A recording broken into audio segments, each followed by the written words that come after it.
learn to drive in life, the one thing you have to do is make a commitment to having driving lessons, and then you've got to spend a little bit of money on paying for the driving lessons. Well, if you want to learn how to cook, in a way the same thing applies. So welcome to part 2 of how to cook, and how to start off by spending a little bit of time and money on getting the right store cupboard.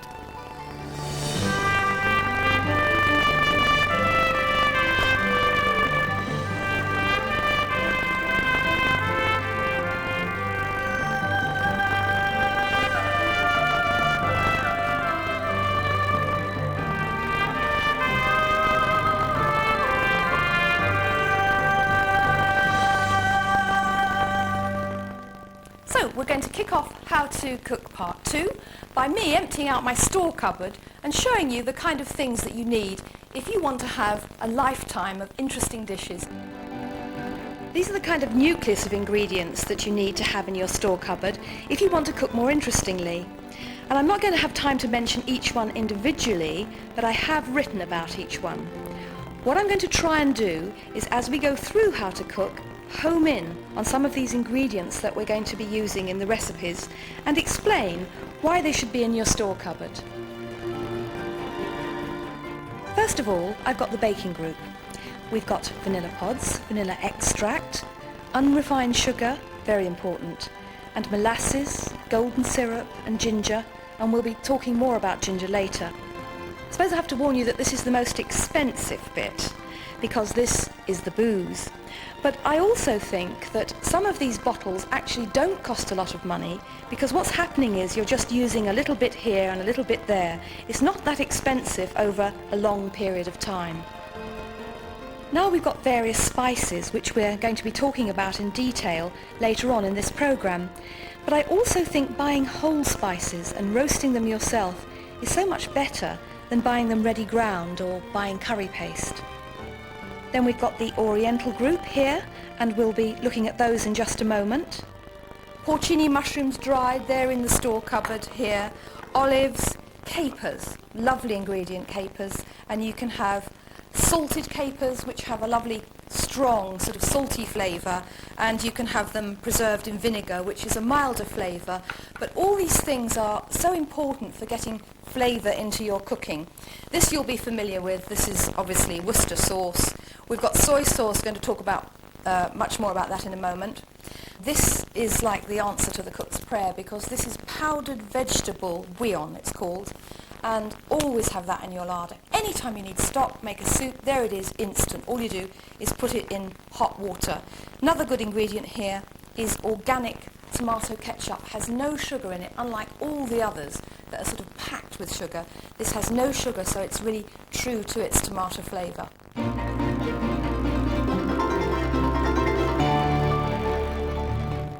The good news is there are certain things you don't need, and over here I've got some of them. You know, you have this sort of designer ingredients now that are everywhere, and people sort of like to have them lying around the kitchen, and they look good, perhaps, but they're not really much use. I mean, you don't need herb vinegars because you can use herbs. You certainly don't need mango vinegar. And as for raspberry mustard, well, I don't think you need raspberry mustard. And what happens is, you know, people bring them back from their holidays and give you presents, and they sit in the back of the cupboard and just grow dust. So no designer ingredients, just pure, simple ingredients. And I'm going to start off by having a word about probably the most important 2 ingredients in cooking, certainly for me, and that is good old pepper and salt. And salt is up for discussion here, because you can buy sort of pouring salt, and that's all right, but it has chemicals in it to make it pour, and actually the salty flavour is a little bit bitter. If you want to have really good salt, which makes everything you cook, you know, taste better, then I would suggest you go for this. I think this is the best salt in the world, and it comes from not very far away from here, in fact, from Malden in Essex. It's sea salt, and being sea salt, it has this lovely extra sort of salty taste, so you can use less actually than you would if you were using the running salt. Now on the table, you can just take it between your fingers and crush it between your fingers like that over your food if you want to, or if you're making a salad dressing, you can crush it with a pestle and mortar. And I'd like to say that this is one of the most important bits of equipment for a cook. It won't cost you much money. You can see how strong it is. It's made of stone and it'll last you a lifetime. So pestle and mortar, definitely essential. So we've got the salt. What about the pepper? Well, there's a lot more to pepper than you might have thought. These are peppercorns, black peppercorns, and I'll just show you those. They're a certain type of berry grown from a bush called Piper nigrum, and they're dried in the sun. And after they're dried, they have a black outer coating, which is very, very fragrant, and then they have an inner berry, which is very hot and fiery. So if you buy white peppercorns, what you've got here, these are white peppercorns, without the sort of fragrant outer part. And so therefore, I wouldn't recommend that you ever bother with white peppercorns, because if you have this type, the black peppercorns, you've got the fragrance on the outside, the fiery on the inside, and you've got a better flavour. And another very important bit to cooking is having a good pepper mill and a good salt mill. And I know there are many of you out there that have thrown away many of these because they simply don't do the job. So I want to show you these, which are excellent, and if you buy them like this, good quality ones, they will last you a lifetime. My first pepper mill and salt mill that I bought like this, I'm still using, so that's 30 years ago.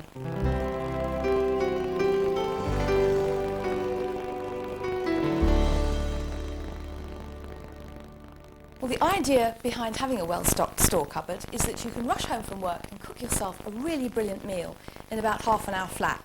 That's what I'm going to show you now. This is a recipe for Thai noodles with shrimp. In Thailand they call it pad Thai. And the main ingredient are these. These are rice noodles. Sometimes they're called cellophane noodles.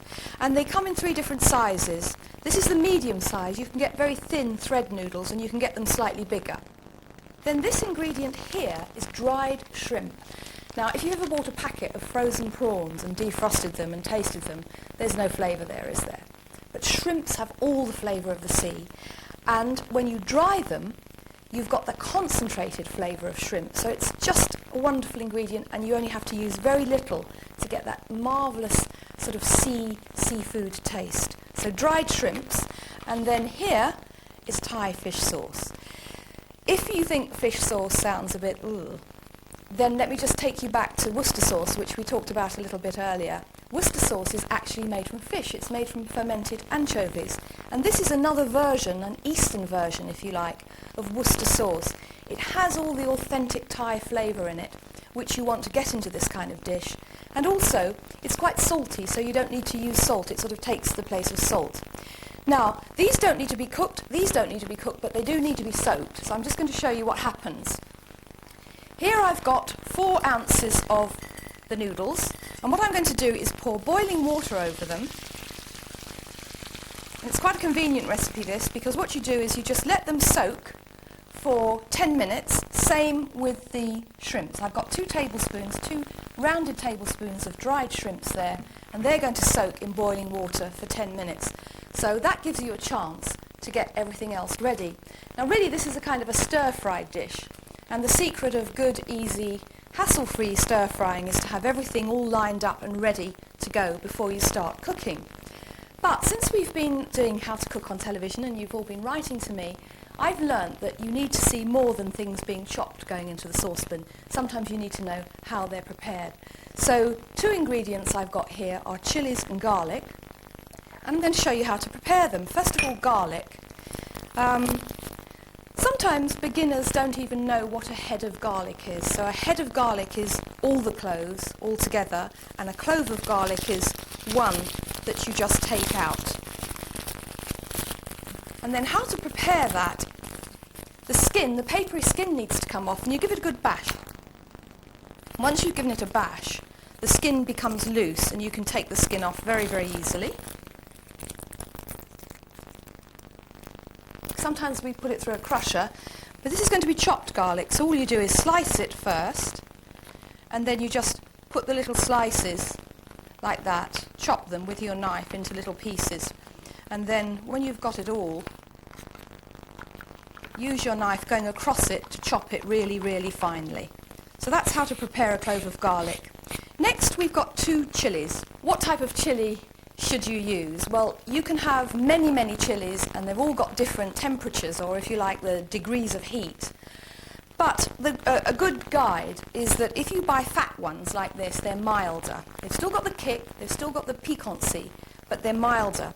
If you buy these, the thin ones, and they're called bird's eye chilies, which are used in Thai cooking a lot, then you know that these are going to be pretty fiery. So if you like it very fiery, you can use these. If you like it a little bit milder, use these. And how to prepare a chili? First of all, take the top off like that, this stalk, then cut it in half. And then you need to remove the seeds because the seeds are very fiery. I don't want that much fire. I mean, in some Thai dishes, they just use, 20 of those, seeds and all. But they're used to hotter food than we're used to. One word of warning, if you're ever preparing chilies, you have to be very, very careful to wash your hands after you've prepared them, because if you just happen to sort of touch your face and you've been preparing chilies, it can be quite painful. It can really sting. So there we are. Now we're just going to cut that into little strips, and then the little strips are going to be chopped finely, just the same as the garlic. So that's how to prepare chili and garlic. Right, everything else is ready. I'll tell you what it is as it goes into the pan. First of all, in the pan, I've got 3 tablespoons of ground nut oil, and that's been heating gently here, and I'm just going to turn the heat up high now. And in Thailand, they'd be using a special Thai wok, which is not like a Chinese one. It's sort of round with double handles. I'm just going to use an ordinary saucepan here. It's difficult to use a wok if you haven't got a really good gas flame. Swirl the oil round, and then the first thing that goes in is the chili. 2 chilies, like the one I showed you, the mild one. 2 chilies. 2 cloves of garlic.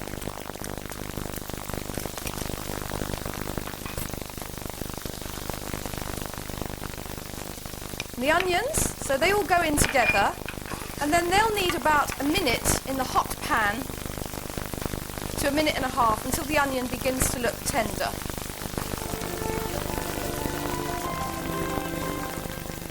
Then the next ingredient is the soaked dried shrimps, and here in this little pot, these are frozen tiger prawns that have been defrosted, and I've just chopped them into little pieces.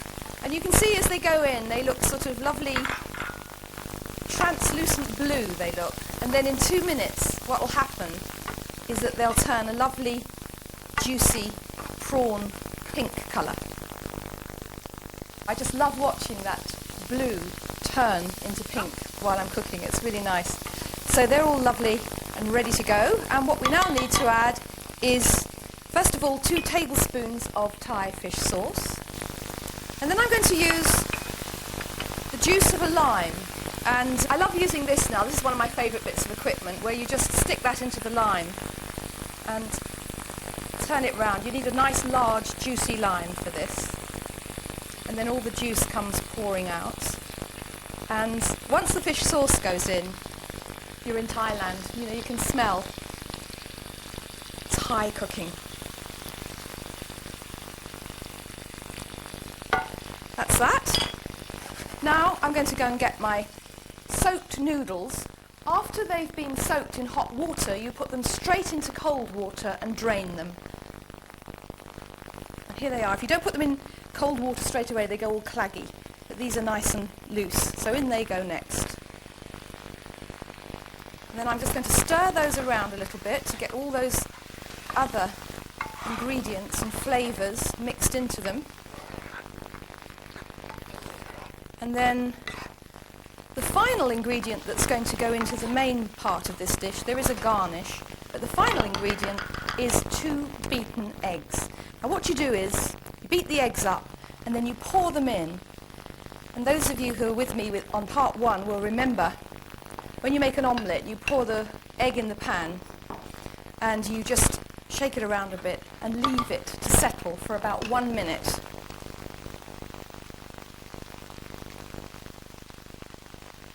And then after a minute, you can start to stir and the little flakes of egg will begin to appear.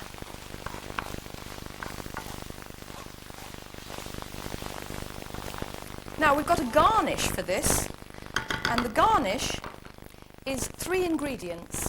First of all, I've got 2 ounces of unsalted roasted peanuts. I've got 2 spring onions that have been finely chopped, but you use all the green part as well, you don't trim them, and 2 heaped tablespoons of fresh coriander. Now half of that is going to go in now, like that,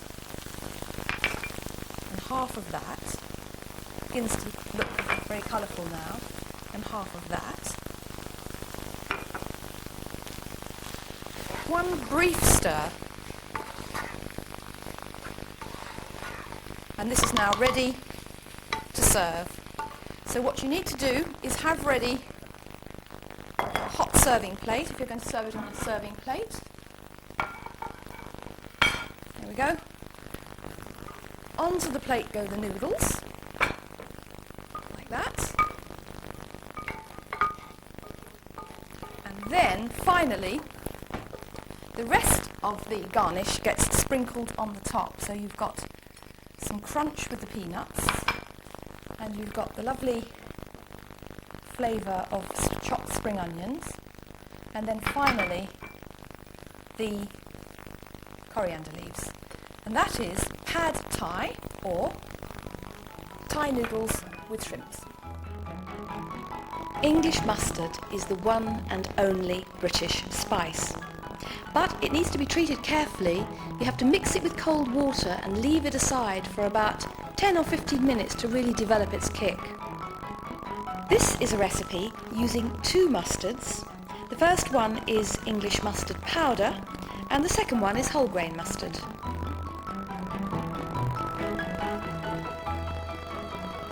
Prepare 1 pound of lamb's kidneys by cutting them in half horizontally with a sharp knife.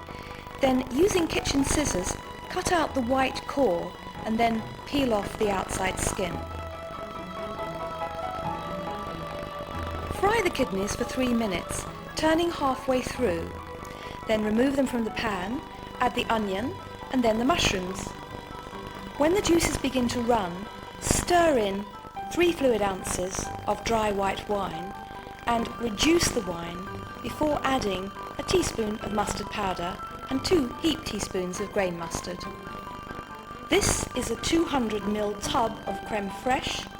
Add this to the sauce, season and stir everything thoroughly, then keep on reducing the mixture until it's reduced by half.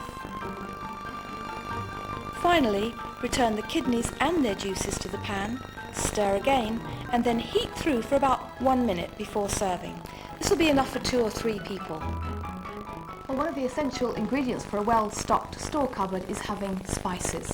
Lovely, fragrant, exotic spices that have been coming here from around the world for centuries. But I need to give you a tip on spices. Whenever possible, buy whole spices. Don't buy them ready ground, because once they're ground, they lose their fragrance and flavour very, very quickly. Some spices you have to buy ground because they don't come whole. But the rule is, whenever they do come whole, try and seek them out and find them. And one of the best ways to find them actually is in Oriental or Indian shops. And they're also much less expensive if you buy them that way too.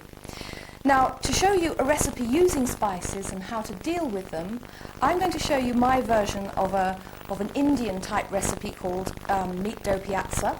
Do piazza means double onions. But first of all, what I'm going to do is show you how to deal with whole spices when you're using them for cooking. Now, what I've got here is a little selection of whole spices. This here is coriander seeds. This one here is fennel seeds, and this one is cumin seeds. This one is called fenugreek. If you can't get it whole, you'll have to buy it ground, but you can hunt around and get it whole if you look hard enough. And these are cardamom pods. And the way to deal with them is to preheat a frying pan over a medium heat, no oil, nothing like that. Measure out your spices, the ones you're going to need, and then just put them into the frying pan and toss them around a bit. And then you need to leave them there, don't go away, and watch them for about 1 or 2 minutes, and they start to change colour. And also you begin to get the fragrance, it just hits you, this wonderful mixture of exotic fragrances. And sometimes when they get hot, they start to sort of move about, and sometimes they jump a little bit. I can just hear them just beginning to sort of peak, but be careful, don't go away, don't leave them too long because you don't want them to burn.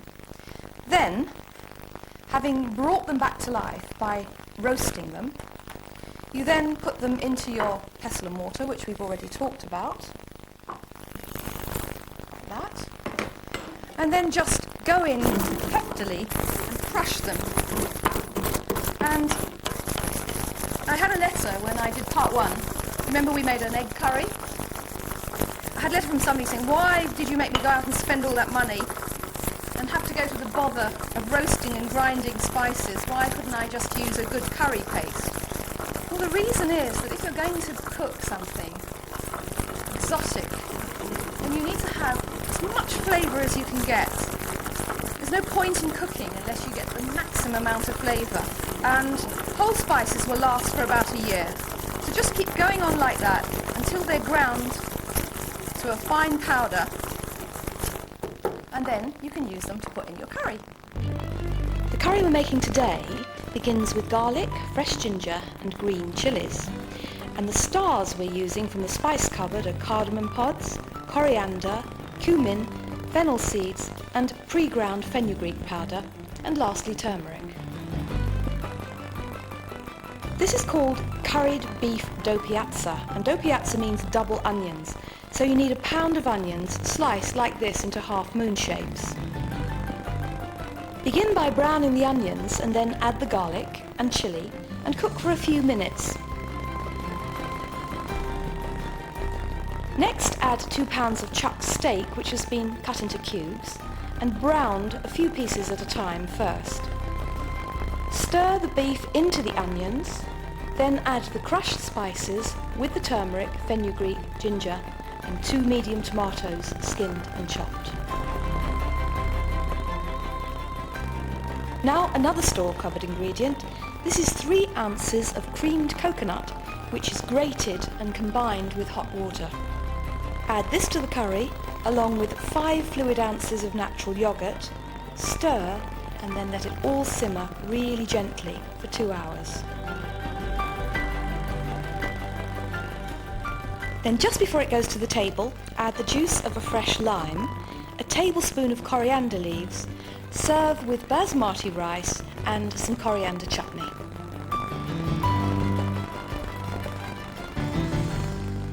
Now I'm going to show you the easiest, most exotic and quickest recipe I know, and this is called Oriental pork casserole. You start off with a large casserole, and in it I've got 2 pounds of shoulder of pork cut up into 1-inch cubes, and it must be British pork of course, and that's just been put in a single layer in the base of the casserole. So it goes straight in. Then we're going to make a sauce, and we're into our store cupboard for 2 very important store cupboard ingredients. This is soy sauce, and I want to tell you something about this. Try and get Japanese soy sauce if you can, because it's the best in the world. And this one here is a Chinese ingredient, rice wine. And this wine is made from rice, and if you find there is a choice in the shop of white or the darker one, always get the darker one because that's the best. Now I've got 4 fluid ounces of both of those in my jug here, and this is going to have some more ingredients added. First of all, ginger. And fresh ginger, you might be a bit afraid of that if you've never used it, looks like this, rather uninviting and knobbly. And all you do is you just take a piece off.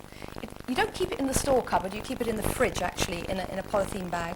Take a piece off, just peel it as you would peel a potato, and then it looks like that. And then for this recipe it's going to be grated. So I want to show you this grater here, which is very, very good for ginger, very efficient. And then you just grate it on the grater, and what we need for our recipe here is a heaped tablespoon altogether. But I just wanted to show you how very easy ginger is to deal with. But here's my tablespoon, which somebody has kindly already measured out for me. So that goes in to join the soy sauce and the rice wine. Next we've got a small onion that's finely chopped. That goes in. This is molasses sugar, unrefined sugar, and I've got a dessert spoon. And then I've got 2 cloves of garlic which have been crushed, and I've got 2 chilies which we saw how to prepare a few moments ago, chopped small.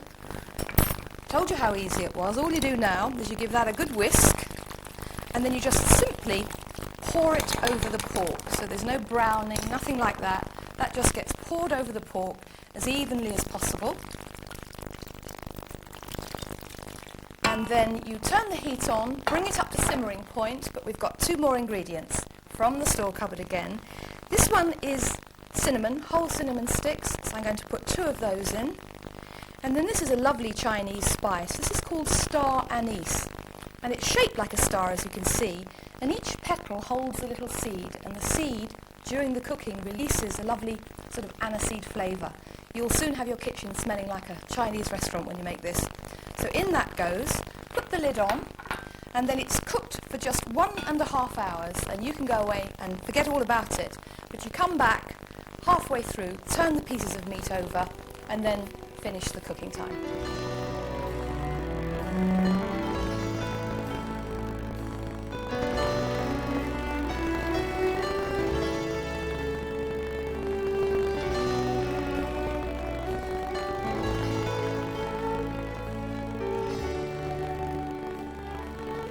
And after 1.5 hours cooking, this is what it looks like, and the smell, the aroma that comes from it is just absolutely tantalising. So here we are, Oriental pork casserole. I think it's nice with Thai sticky rice and stir-fried green vegetables. Then there's finally just a little garnish of shredded spring onion and a little tiny bit of shredded chilli. I never seem to have enough time to show you all I want to show you, but there is enough time for you to just have a little peep at 1 or 2 more store cupboard recipes. Now we're looking at some of the sweet things in the store cupboard. This is stem ginger. It's one of my favourites. It lasts for ages, and it's the basis of lots of wonderful recipes. Golden syrup is an old favourite, brilliant in winter puddings. And there's also honey here, or maple syrup, which we used in the first series. Now we have unrefined sugars, light demerara and various shades of dark brown to thick molasses sugar. And if you want unrefined syrup, this is thick, dark, pure molasses. I do hope you'll try this recipe using some of the ingredients. It's a light, moist, preserved ginger cake with a sharp, lemony icing.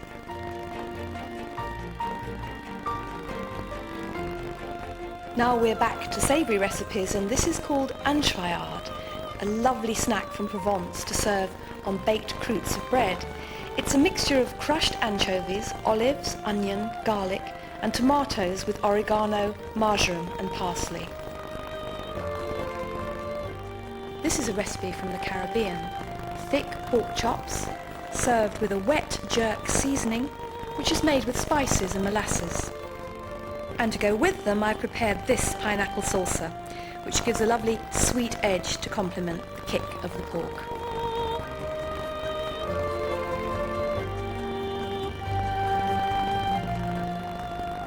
Well, now we really have run out of time, but I'm going to be back next week, and I hope you'll be back too.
This time it's how to cook fish, and we've got butterflied prawns in garlic butter, herrings that are simply fried in oatmeal, and a very luxurious smoked fish pie.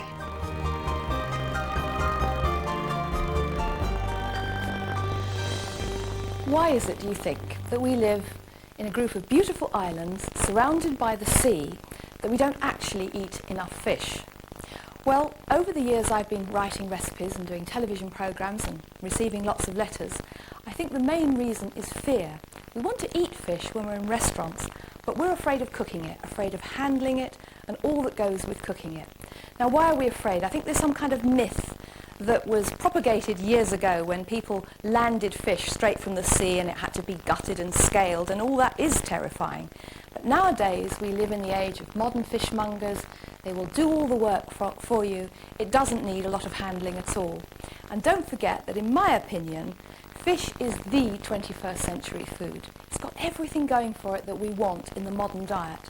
It's low in fat for the most part, and probably the best reason for buying and cooking fish is that you can have supper on the table in probably about 10 minutes and at the most 30 minutes. Now, I've got half an hour to convince you now not to be afraid. I'm going to start by explaining to you what the various groups of fish are and how they're going to cook and eat. I think the best way for a beginner to approach the subject of cooking fish is to divide the various fish into families so that we can define their textures.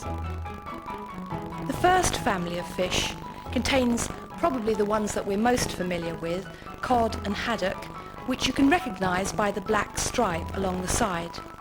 And these come under the heading of firm and flaky. And when you cook the flesh, it's quite firm to eat and it separates out into segments. And in this group also are two other fish, one whiting and the other hake.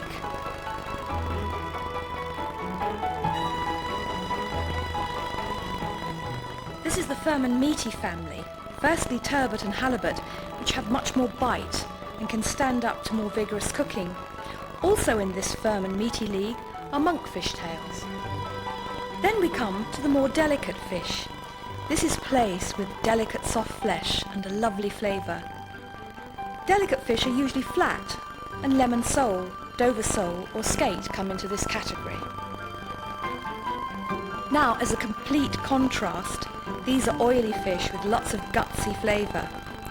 This is a family that starts with the tiny whitebait and goes up through to the sardine and the herring and right up to the mackerel with its beautiful iridescent skin. Salmon and sea trout are also oily fish, but both have a distinctive pinkish flesh. The salmon is known as the king of the sea, and caught wild in the early spring. I would absolutely agree with that. Well, if you'll forgive the pun, we're going to plunge right in at the deep end, and I'm going to tackle, first of all, perhaps the most frightening fish of all, and that's the herring.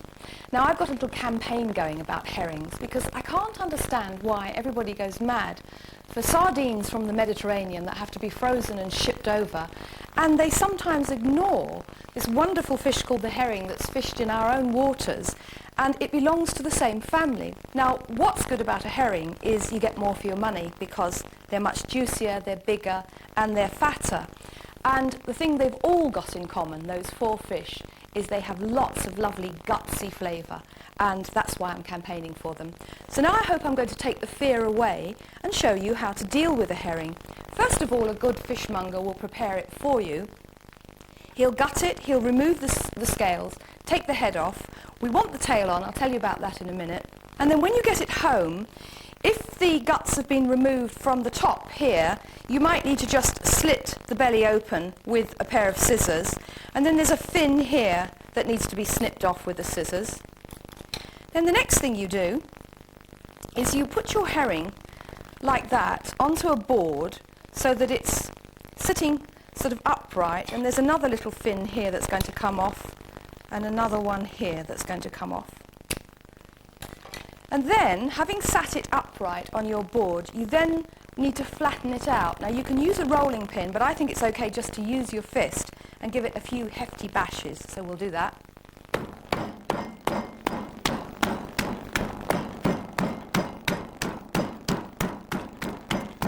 There we are. Now, when we've done that, the next thing we need to do is find the backbone with our hand, with the fingers, like that. And you can feel it, and then you press the backbone with your fingers all the way along. Now we're going to turn it right way up.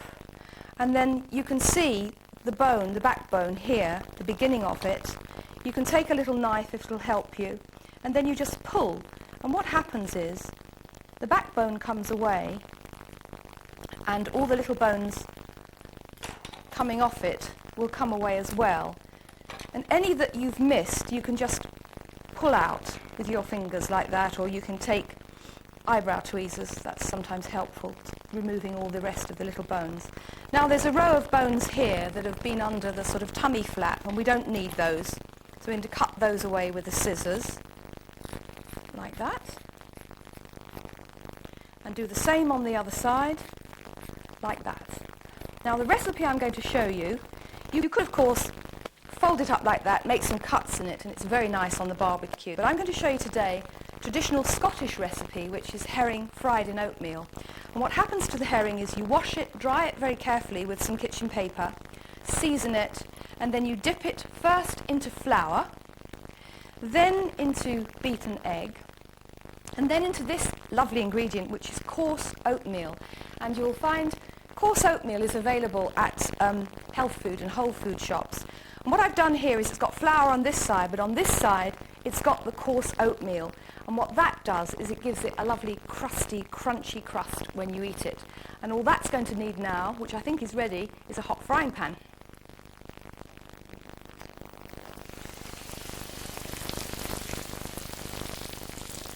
And in Scotland, they always traditionally fry herring in oatmeal in lard, but I'm using lard here, but if you don't want to use lard, you can use a flavourless oil like ground nut oil, but it must be very hot when the fish goes in to get it nice and crispy. And then that will actually need turning over halfway through. I always think it's best to drain fish when it's been fried on crumpled greaseproof paper, and that is going to be served with perhaps a bit of lemon or lime to squeeze over, although I actually like on herrings, I actually like good old malt vinegar. But anyway, I've got an accompaniment here for you, and this is a beetroot relish. Well, speaking of fish and the fear factor, I think probably one of the most fearful fishes to cook is skate. People are afraid of it. But I have to reassure you about skate, because first of all, it does have the most wonderful flavour. It's a really, truly superb fish. And so if I can take the fear away from you, I will. It has lovely meaty flesh that sort of comes off in shards. But first of all, you can cook it, either steam it, grill it, but I like it fried, just dusted with a little bit of seasoned flour first. Well, what every decent bit of fried fish needs is a homemade tartar sauce. One of the things that I think is really disgusting is that kind of factory-made tartar sauce that comes in little sachets. Sometimes it's nice to taste the real thing. And the good news is you can make tartar sauce homemade in very, very few minutes. So we start off with a food processor. You're going to have a food processor, of course, if you're going to do it quickly. And into the processor, first of all, goes one large egg. And then along with the egg, I've got one clove of garlic. I'm going to use half a teaspoon of mustard powder and half a teaspoon of sea salt. And then I'm going to put the lid on the processor, switch on and blend those together. And then this is also a recipe for quick mayonnaise, so you could just have it as mayonnaise if you wanted to, but we're going to make tartar sauce. The next thing you need is 6 fluid ounces of light olive oil, or you could use ground nut oil or grapeseed oil. You don't want a lot of flavour in the oil. And all you do now is you let the oil drizzle very slowly. It's good to use one of these because you can make it as slow as possible if you've got one of these oil cans. And let it drip very, very slowly, and it'll take about 2 minutes. So you can sit down, you can start the crossword, you can just switch off for 2 minutes while you pour it in.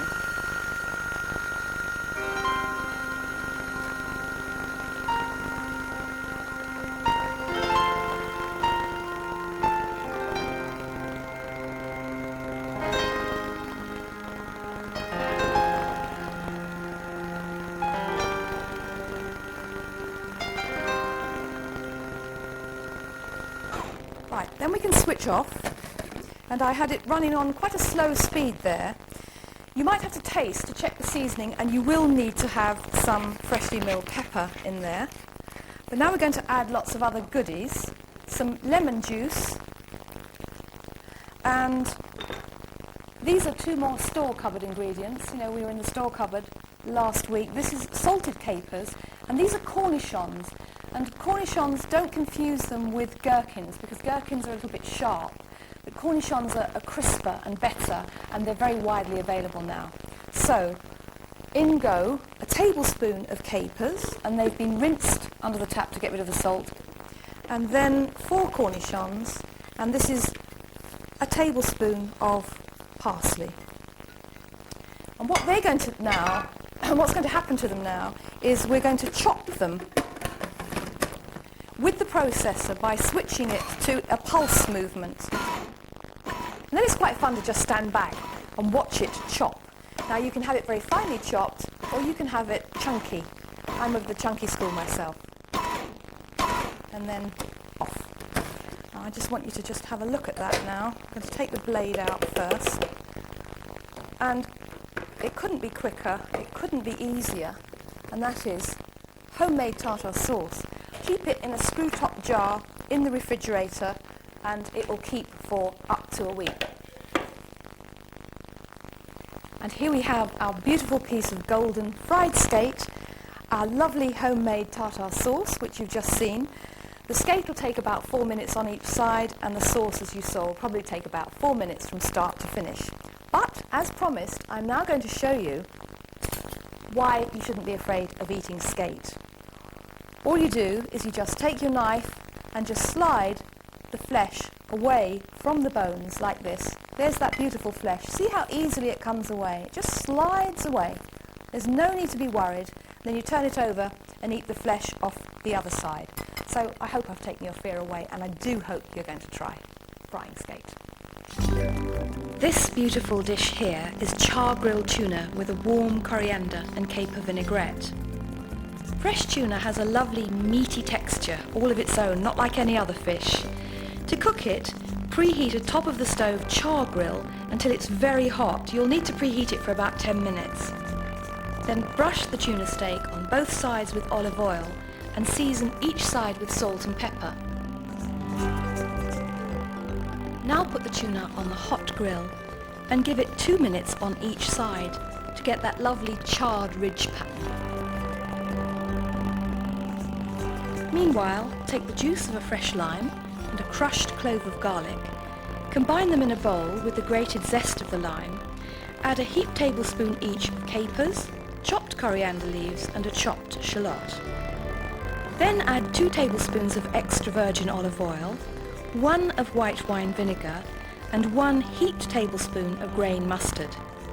Mix all this very thoroughly and heat gently in a saucepan before pouring over the fish before serving.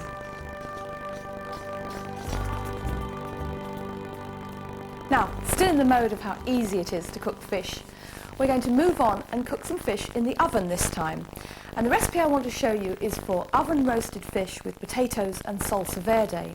And the fish we're using is cod. And as I mentioned earlier on, people are afraid of fish, they're afraid of handling it. But in this day and age, it's quite easy now to just buy fish that's already prepared for you. And we're using 1 pound of cod in this recipe. And here we have a pound of cod that was bought, ready skinned. All I've had to do there is just cut it into chunky pieces. But if for any reason you find yourself with a piece of fish that's still got the skin on and you want to take it off, then it isn't that hard, so I thought I'd show you. If you've got a piece of fish this big, cut it in half first to make it a bit easier. Get rid of one piece. And then what you do is you look at the skin at the end of the fish here, make a small cut with your knife, and then using all of your fingers, but angling them that way because you don't want to cut them, you just slide the knife along the fish and just ease it off the skin and it'll come away. I hope you can see just how easy that is. Now for our recipe, we're going to start by making the salsa verde. And the first thing it needs is garlic. And I want to show you how to crush a clove of garlic with a pestle and mortar and salt. The recipe's got 1 clove, and we're going to use a level teaspoon of salt. If you've got a garlic crusher, you can use that, but this is perhaps a better way. I find this is the way I mostly crush garlic now, because most recipes have salt in them. You start giving a few hefty bangs, like that, and then you just work it quite vigorously, and you'll find that very quickly, in a couple of seconds, the garlic has gone to a lovely creamy puree, like that. Now, the rest of the ingredients, we'll just get the garlic puree off of this for a second. The rest of the ingredients are, first of all, the juice of a lemon, so that's going to go in. And then we've got here a teaspoon of grain mustard, that's next. And then I've got anchovies. I've got 2 anchovies here that have been finely chopped. And if you don't like anchovies, just keep thinking Worcester sauce. And if you do like Worcester sauce, remember it's made with anchovies, and they just give a lovely, lovely flavour. Then we've got capers. We've got a tablespoon of capers, which have been rinsed and chopped. You can use salted or vinegar capers. And then I've got parsley, a tablespoon of parsley chopped, and a tablespoon of basil chopped. This is an Italian sauce. You can serve it with cold meats, you can serve it with plain grilled fish. It's a lovely sauce, and it's also quite a movable feast. You can vary the ingredients. It's very nice sometimes made with coriander instead of basil. Now we're going to use 2 tablespoons of quite good olive oil. I'd say extra virgin olive oil for this one. 1, 2, and then just give that a little whisk with this, which is a wonderful, lovely little whisk for salad dressings. And that's all ready now to assemble the dish, which is very simple and very easy. Now you need 1 1/4 pounds of potatoes that are cut into 1/4 inch slices. And then what's happened to these is they've been boiled for about 8 minutes, then the water's drained off, and you put a cloth over them to absorb the excess steam. Then you put a layer of potatoes in the base of the dish. 1 more there. Just give a little seasoning of salt and pepper. And then we're going to have the fish next. That goes on top of the potatoes.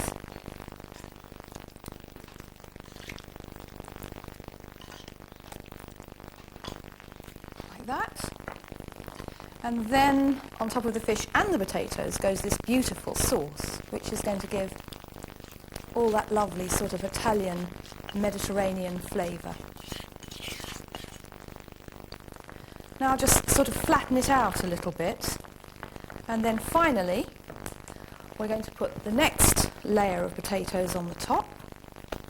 And you'll have more time than me, so you can be a little bit more careful in your decoration. That's it. Now, just a little bit more salt and pepper.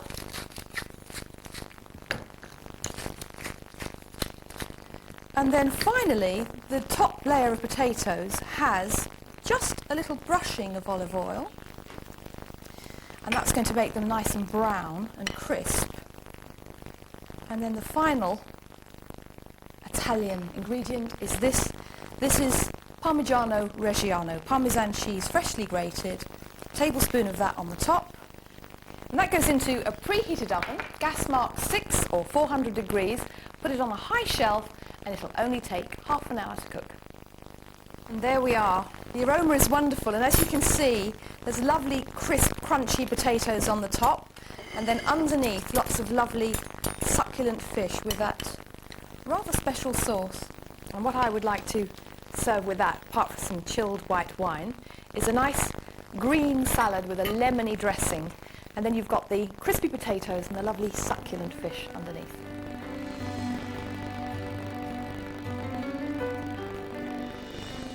I love this recipe here because it's so easy. It's all baked in the oven. First, you line a baking sheet with foil, Brush it with melted butter and then lay 4 place fillets on top. Then make a breadcrumb mixture in a food processor, adding 4 ounces of stale bread and fresh parsley and seasoning. After that, add 2 ounces of melted butter and 3 ounces of grated Parmesan cheese and mix very thoroughly. Spread the topping over the fish and bake it in the oven set to its highest setting on the highest shelf and give it 7 to 8 minutes. Serve the fish just as it is with fresh lemon juice squeezed over.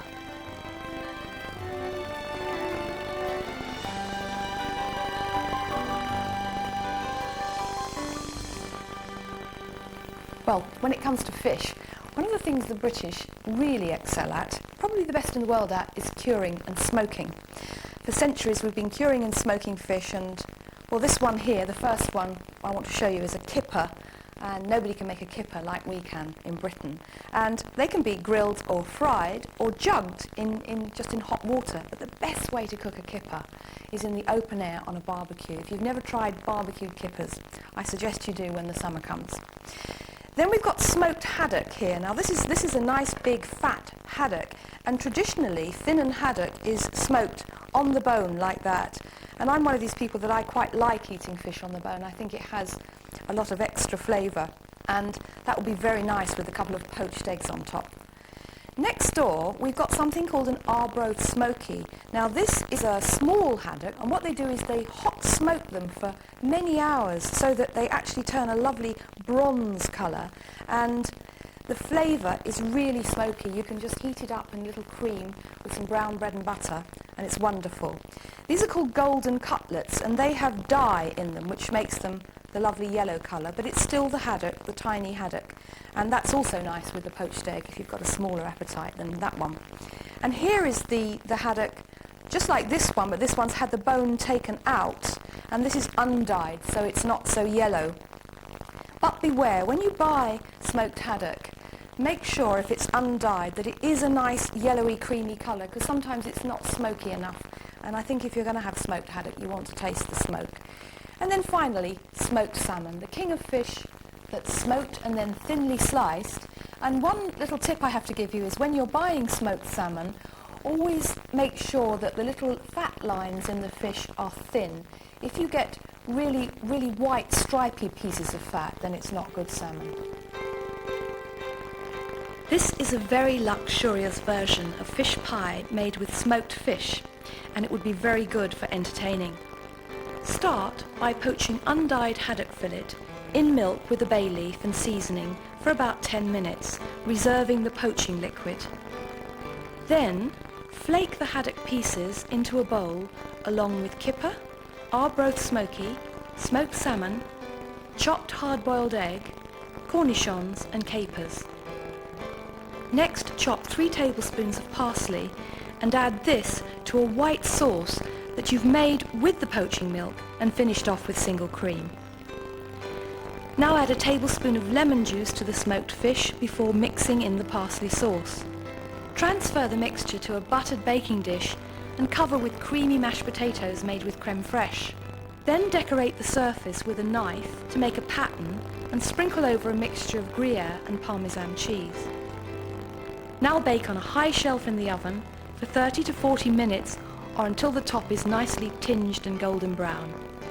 And I have to say, this is absolutely yummy. Now we're going to move on to a shellfish recipe, and probably one of the most popular shellfish of all are prawns. And these handsome little fellas I've got in front of me here, they're called tiger prawns, and if you have a problem getting them fresh, which is sometimes difficult, it doesn't matter if you buy them frozen, because provided they're thoroughly defrosted, they're just as good, and they're fat and juicy and have all the flavour of the sea. Now, I promised you when we were making Thai noodles I was going to show you how to prepare these prawns, and it's all very simple. All you do is pull off the head, which will come off very easily, as you can see, and then, not at the back, but where the stomach and the legs are, you begin to just peel off the shell, and the legs and the shell will just come off very easily. It's easy as peeling an orange. There There we are. Now I'm going to leave the tail on, and I'm going to show you how to butterfly a prawn now. We've got the tail intact, we've got the skin and the legs and the head off. So you just take a sharp knife, turn the prawn on its back, and then just go in with the knife and slit it open, but don't go all the way through. You don't want to cut it in half. And then, with your thumb, you can butterfly it. You can make it come out in a little triangle shape like that. Sometimes you find a little black thread in the middle there, which you need to scrape out. Then you need to wash that under a cold running tap. But I've got 5 here that are prepared already, and what's going to happen is they're going to have garlic butter put on top of them. Now what you can do is you can do these on a baking tray all together.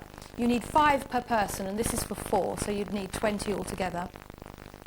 Or you can do them in little gratin dishes like this, and what you do is you just put the garlic butter, a little blob of garlic butter on top of each of the prawns. And what have I got in my garlic butter? I've got 3 ounces of butter. I've got the grated zest and juice of half a lemon. I've got a heaped tablespoon of chopped parsley and some salt and freshly milled pepper and 4 cloves of garlic, so it's quite garlicky. And then that will go into a preheated oven, which is 450 degrees, and they'll take about 6 to 7 minutes.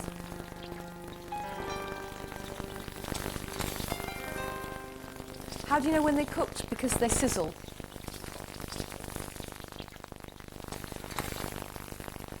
So, I'll just let you see one there. Send it to the table with a little bit of lemon to squeeze over, a sprinkling more of parsley, and what you need with all that lovely garlic buttery juices is lots of crusty bread. There's just enough time to show you a couple more fish recipes. This is a wonderful recipe for Thai fish cakes, and they're served with a toasted sesame and lime dipping sauce. They're not only extremely good, but they're probably the fastest fish cakes in the world to make.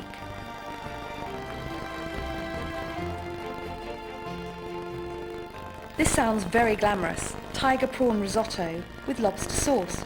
But it's actually a bit of a cheat because it's made with a jar of ready-made lobster bisque. And this one here is oven-roasted salmon with a crusty topping made with fresh pesto sauce, pecorino cheese and breadcrumbs. Well, it's such a shame, isn't it, when we run out of time, but I do hope I've been able to take away some of the fears that you may have had about cooking fish. And I'll look forward to coming back next week to share with you some thoughts on meat.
Now we're going to look at how to cook meat. from traditional roast lamb to a very fast roast pork. There'll be a new angle on a beef stew and a good old-fashioned steak and kidney pie. One thing I'm very proud of living in the British Isles is what good meat we have. In fact, I think we have the best meat in the world. There's so much hill country. You've got the Highlands of Scotland, the Welsh mountains, the lovely rolling hills of Devon and the Pennines, and you can't grow vegetables on hills, so we're very lucky that we have such wonderful meat, best in the world. And one thing I'd like to tell you about cooking meat is all you need to know is if you think of an animal, think of me, this half, that half. This half up here drags the other half along, so this does all the hard work, and this is the meat that's tougher and needs longer cooking, whereas the back part of the meat that doesn't have to do all the work is the most tender. So we're going to start with cooking a steak. I think that's the best thing to learn when you're starting to learn about meat. And the steak comes from the hind quarter, so it's tender and it doesn't need long, slow cooking. These are sirloin steaks, sometimes called entrecôte steaks, and you'll need about, well, depending on your appetite, between 6 to 8 ounces. And then I've trimmed most of the fat off but left a little bit on because it gives extra flavour when you're cooking. And you'll see also that there's a little bit of marbling of fat throughout the steak, and that's important because as the steak hits the heat, that little marbling of fat will melt a bit and give it more succulence and more flavour. Now what I do is trim some of the fat off, which I always give to my birds, and then just give the steaks a little bash like that with my fist, just to flatten them out a little bit and tenderise them. And then some coarsely milled pepper. But I'm not going to put any salt on because salt draws out juice and we want to keep the juice in, so I think it's important to actually salt the steaks afterwards. Now the best way, the very best way to cook a steak is in a frying pan. I'm going to tell you why in a minute. And I thought that I would cook the steaks and show you a very nice sauce to go with them. So in my frying pan here I've been cooking, it's going to be, the recipe is actually called Hungarian steak, and what I've done is I've got a small pepper that's been chopped small and 3 shallots, and they've just been cooked in a little bit of oil just to soften them. And what I'm going to do now is make the sauce later, and so I'm just going to remove them to a plate on the side here and then put my frying pan back on the highest heat. Now when you're going to cook a steak you do need to be very daring with the heat. You've got to get the pan as hot as you dare. And I'm just going to put a little tiny spot of oil in there because the pepper has used what I had. Just a teaspoonful is enough, just to moisten the pan. And then you leave the pan on the heat until you get it really, really shimmering hot. What we want to do is sear the steak on the outside, and it seizes up as it sears and keeps in all the lovely juices. So in go your steaks.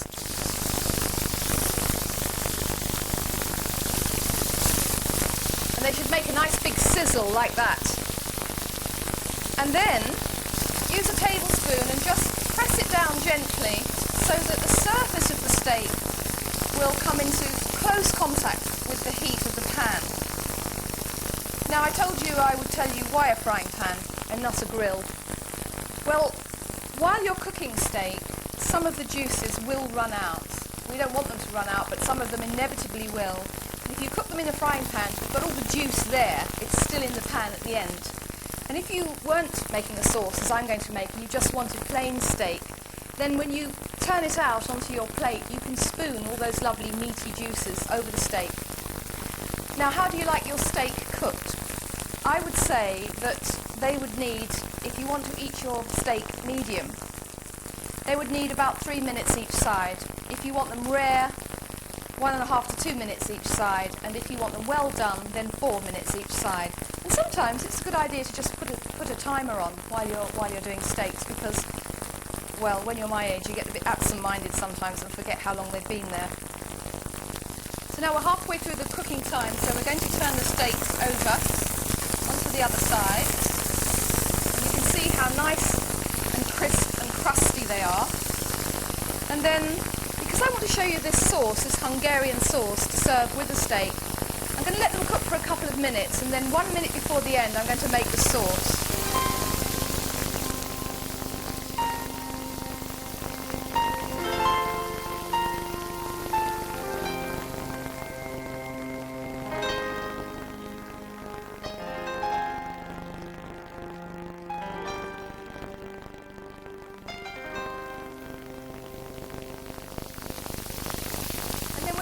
Sauce, you put the onion and pepper back into the pan. Some of it can go on top of the steaks like that. And what I've got in my jug here is 6 fluid ounces of red wine, so that's going to go in next. And the red wine is going to bubble and reduce right down to a really syrupy consistency, which is going to take a little less than about a minute.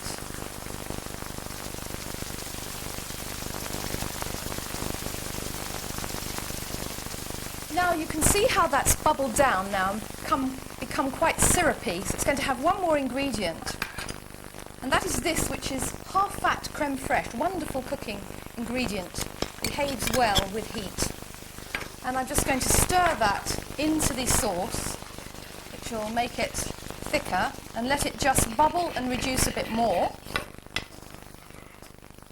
And then just spoon the sauce over the steaks like that. And then have some hot serving plates ready, and then just put a little bit of paprika into the sauce. And what I'm going to do is just put a tiny bit over the top of the steak as well. Just let that stir in.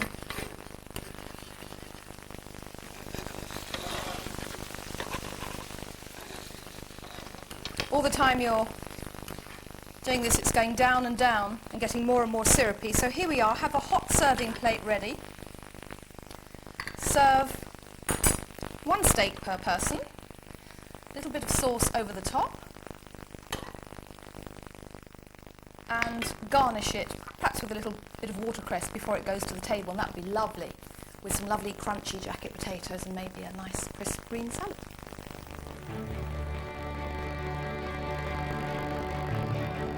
One of my most favourite ways to serve roast lamb is to plainly roast it and serve it with a Shrewsbury sauce. All it needs first is a good seasoning, and then as it roasts in a medium oven for about 30 minutes to each pound, baste it at least 3 times with the juices to keep it succulent. Test with a skewer to see how cooked it is. The pinker the juice, the rarer the meat.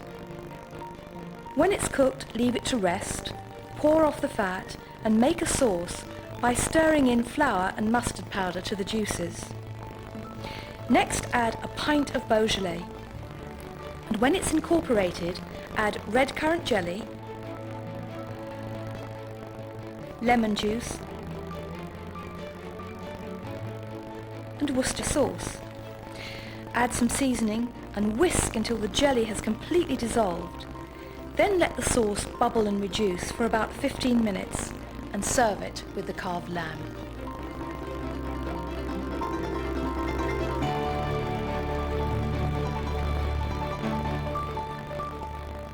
Well, roasting a leg of lamb does take a little bit of time, but I'm now going to show you the fastest roast recipe that I've ever invented. This is called fast roast fillet of pork with rosemary and caramelised apples, and you're not going to believe just how quickly you can make this. Well, you start off with fillet of pork, and fillet is the lovely sort of juicy bit that comes when you see a pork chop, the bit in the middle, and when it's boned out it looks like this. We've got 2 pieces of fillet of pork. They're both weighing about 12 ounces. And what I've been doing here is putting garlic into it. I've got 2 cloves of garlic, or I had 2 cloves of garlic. What I did was took the skin off and cut the garlic into very thin, wafer-thin slices like that. And then all over the pork, both sides, I've made little slits with a sharp knife. Then just sort of pull the slit open with your finger and then just pop the little bits of garlic and press them into those little pockets. So 2 cloves of garlic in all. Now, that's my first flavouring. My second flavouring is rosemary. And you need a tablespoon of rosemary leaves. Rosemary has a lovely affinity with pork. And the first thing you do when you strip the leaves from the stem is you put it into a mortar, and then you go in quite heftily, because what you want to do is crush the rosemary leaves just to release all their lovely aromatic oils and flavours. This is called bruising, actually. This is called, when you see a recipe and it says bruise the rosemary, this is what that means. And then when you've done that, you tip the rosemary out onto a chopping board and you chop it very finely so that it ends up like that. Now, the next stage of the recipe is you need to have 1.5 ounces of butter melted and mixed with 1.5 tablespoons of this, which is cider vinegar. So you've got the butter and the lovely sharp flavour of the apples in the cider vinegar. And you brush the pork fillet with the mixture, and then sprinkle the chopped rosemary leaves all over the surface of the pork. And we're going to use approximately half the chopped rosemary, and when it goes onto the top of the pork, pat it down like that. Then use some freshly milled pepper and salt. Turn it over on the other side and do exactly the same on the other side. Brush it first, then sprinkle with the chopped rosemary,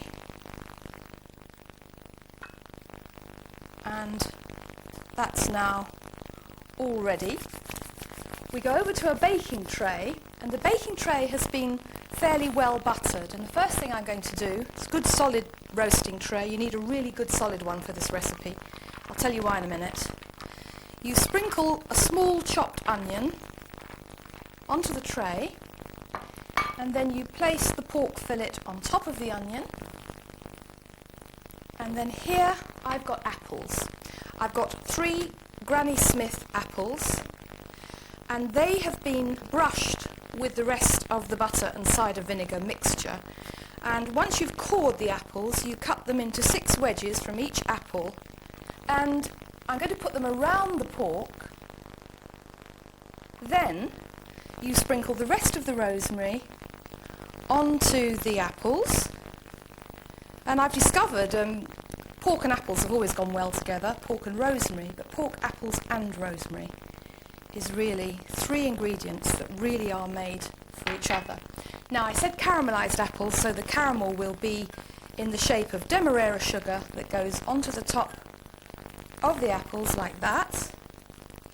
And the fast roasting, which is why you need a solid baking tray, means that you preheat the oven to its very highest setting, 450 degrees, and then you pop the pork and the apples into the oven, and it's going to take only 25 minutes to cook.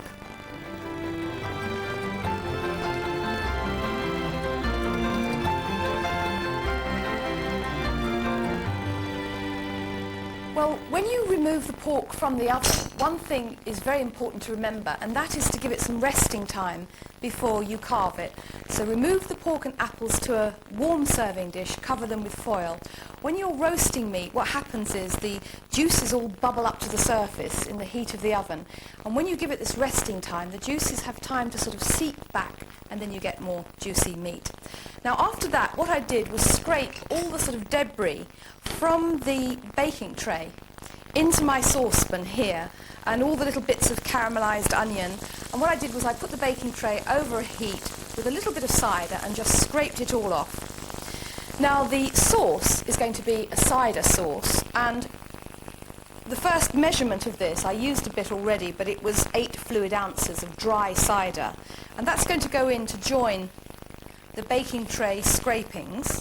And I'm going to give it a little whisk there and turn the heat right up, because what I want now is for that to bubble and reduce down to about 2/3 of its original volume. And that's going to take about 5 minutes.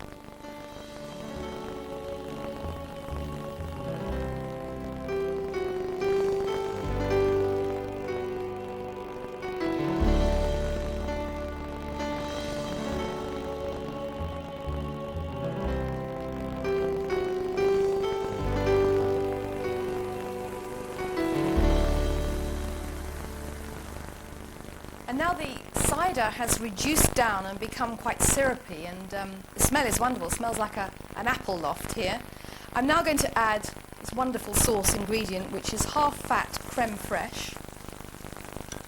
That's going to go in, and I'm going to give it a little bit of a whisk and bring it back to a simmering point, and then the sauce is now ready to be poured over the meat.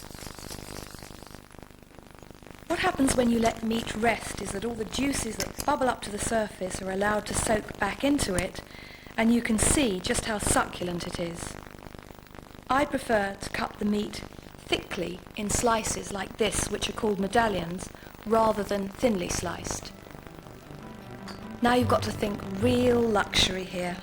Prime fillet steak, encased with a wild mushroom filling and wrapped in just a whisper of crisp puff pastry. Begin by taking some dried porcini mushrooms and soak them in hot water for about 20 minutes. While that's happening, finely chop open cap mushrooms and some onion in a food processor. Then chop the porcini finely too and saute the whole lot in butter. Mix everything round to get a good buttery coating, then season with a few gratings of fresh nutmeg, add some salt and freshly milled black pepper, and then cook on the very lowest heat for about 35 minutes until all the liquid evaporates and the mixture is quite dry. Now to cook the fillet steaks, sear them in a hot pan for just 30 seconds on each side so that they're browned but not actually cooked. Then turn off the heat but don't wash the pan yet. As soon as the steaks are cold, brush them with brandy, season and place them on some of the mushroom mixture which is spread on a square of puff pastry. Then put a little more mushroom mixture on the top. Now glaze around the pastry with beaten egg and then fold opposite corners of the pastry in to overlap in the centre, rather like an envelope. But be careful to seal the pastry gently and then brush it all with beaten egg. Cook them in a hot oven for 25 minutes for medium rare, or 5 minutes more or less if you like them rare or well done. While the steaks are cooking, scrape the pan and add any remains of the mushroom mixture and red wine. Let all this bubble and reduce by about a third until it becomes syrupy, and then spoon a little round each portion as it goes to the table. So this is mini beurre en croute, and remember, when you're serving it, serve it straight away because the steak does go on cooking inside the pastry. Well, that was fast meat. Now we're going to go from fast to slow, and I want to talk to you about slow cooking meat, or more specifically, casseroling. Now, this meat comes from the forequarter, the bit of the animal that does all the work dragging the rest along. Now, it is tougher, but this has a great advantage too, because something develops in the working, and that's called connective tissue. What that does is, in the long, slow cooking process, it begins to melt, and it enriches the flavour and the succulence of the meat. So slow cooking is just as good as fast cooking, and it doesn't involve your time. It doesn't take you any longer. It just means that you go away and leave it in the oven for 2 hours. So I'm a great champion of casseroling. Now, I want to show you probably one of the most popular British traditional casserole dishes of all, and that is steak and kidney. Steak and kidney that's later on going to go into individual steak and kidney pies. Now, the meat you use for this is something called chuck steak. It's chuck or blade steak that you need for this. And the other ingredient is ox kidney. Now, when you're doing steak and kidney, sometimes you find steak and kidney pies in supermarkets and they haven't got ox kidney, they've got lamb kidney or they've got pig kidney. But no, we're going to keep everything full of beefy flavour, so it must be ox kidney. So, the first thing I want to show you when you're actually going to make a casserole, or in this case some steak and kidney, is the most important bit is browning the meat. Now what I've done here is the meat is cut up into bite-sized 1-inch cubes, and the kidney is cut up into very, very tiny pieces. The kidney is there to give lots of wonderful richness and flavour to the sauce, but you don't want lumps of kidney. It just sort of melts into it, if you know what I mean. And what you need to do, first of all, is brown the meat that's going to go in the casserole. And to do this, you use beef dripping. As I say, we're keeping everything very beefy. Put about a tablespoon of beef dripping. Get the pan really, really hot. And we're using 2 pounds altogether.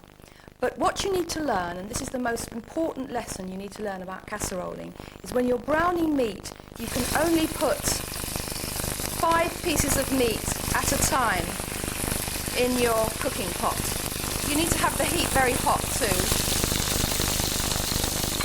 If you put more than that and you overcrowd the pan, lots of steam comes out. I mean, you can see in there is steam coming out. When all that steam comes out, what it does is it creates a bath of steam, and you'll never brown it in a million thousand years. So I'm very good, I think, at giving you lots of shortcuts, but this time I'm saying don't try to short circuit this one. Keep with it, stay with the meat, and it'll take probably about 10 minutes to brown it all together, because what you want to have is a lovely nutty crusty edge, as we had when we were cooking the steaks. Because if you get that crusty brown edge, that's going to give flavour to your casserole, but it's also going to seal in the juices. And then when all the meat is browned, like this, you add it in the casserole to join the rest. And here I've got 8 ounces of roughly chopped onions, and they've been browned as well, and it's important with the onion to get the onion nice and brown, because that, again, the browning is what's going to give us all that lovely flavour. And the whole point of cooking is to get as much flavour as you can out of ingredients. So the onion goes back in to join the meat, and then I've already cooked the kidney a little bit as well. That's been cooked, so that can go in. Now I'm going to add some mushrooms, because mushrooms give good flavour. And also, for those of you out there going, oh, I don't want to eat kidney, I know there are some of you that are never going to want to eat kidney. So what you can do is replace the amount of kidney and have all mushrooms. But this one's going to have all 3. So in go the mushrooms.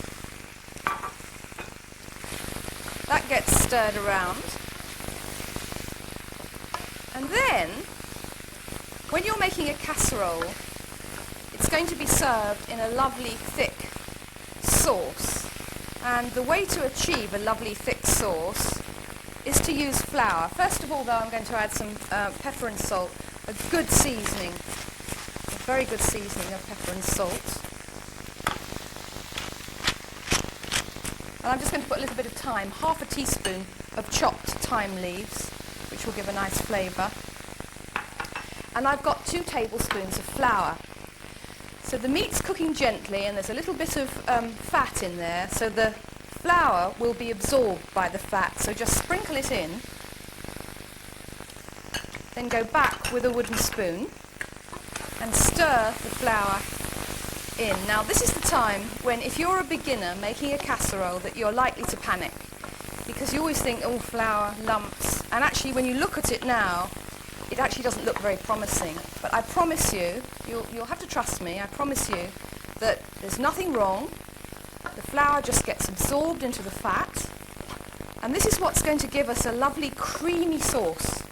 So there we are, the flour's been absorbed now. Next thing is stock, and I've got a pint of beef stock here, and this is ready-made instant beef stock that you buy in the supermarket, and I've enriched it with 2 tablespoons of Worcester sauce. So that goes in next. Add a bit at first, and I'm going to turn the heat back up now. What we want now is for this all to come up to simmering point. And then as soon as it comes up to simmering point, we'll add the rest now.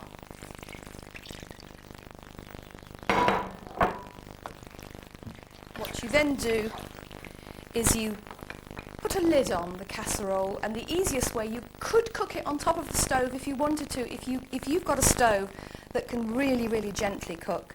But I find it's quite easy to just pop it in the oven, and the oven temperature for that will be 140 degrees, so that the liquid only just bubbles. Just a bubble just breaks the surface every now and again, and that will take exactly 2 hours.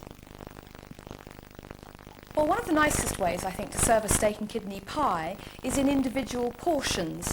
And what I've got here are little heat-proof soup bowls, and I've divided the mixture between 6 of these. And then short crust pastry we made in part 1, we don't need to talk about that. What I've done is I've rolled out a lid to fit the top using a saucer to cut it out, to fit the top. And then the trimmings of the pastry I've rolled out to form a strip. So what I'm going to do first of all is just dampen the edge of the dish like this and put the little pastry strip round. And of course what I'm using here is short crust pastry, and that is important. I think that's the best one for steak and kidney pie because the filling is so rich. You don't want a fatty puff pastry or a rich pastry. Then I'm going to just brush the edges of that with some water. Put the lid on, and this is quite a sort of haphazard affair. It doesn't have to look sort of prim and perfect. And all you do now is just squeeze the lid on to the other piece of pastry, quite hard. And then you take a knife and you just knock the edges up like that to make them look sort of layery. And then all I do is use my fingers, use my thumb and my forefinger, and just make it into a little pattern round the edge.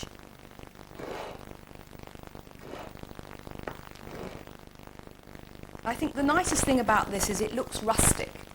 Make a steam hole in the centre, then just put a little bit of beaten egg on the top of the pastry, which is going to give it a lovely golden glow when it comes out of the oven. Preheat the oven fairly hot, 425 degrees. Put 6 of these on a baking tray, pop them into the oven, and they'll take 25 minutes to cook.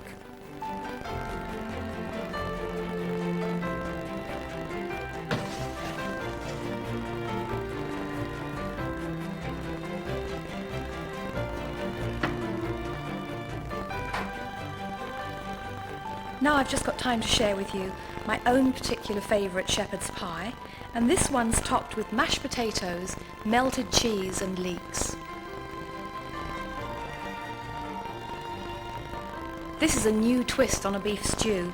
This is Latin American beef stew, and it's cooked with sweet corn, squash, red pepper, chilies and lots of lovely spices. And then it's garnished with slices of red onion marinated in lime juice and coriander. Time for one more. This is Spanish pork, slowly braised with tomatoes, thyme, red wine and olives, with potatoes added in at the end.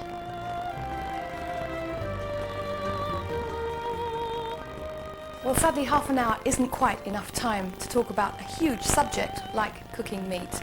But anyway, until we get longer cookery programs, that is all I've got time for. But I hope to see you next time.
This time we're looking at chicken and other birds. We're going to be making a Spanish paella with chicken.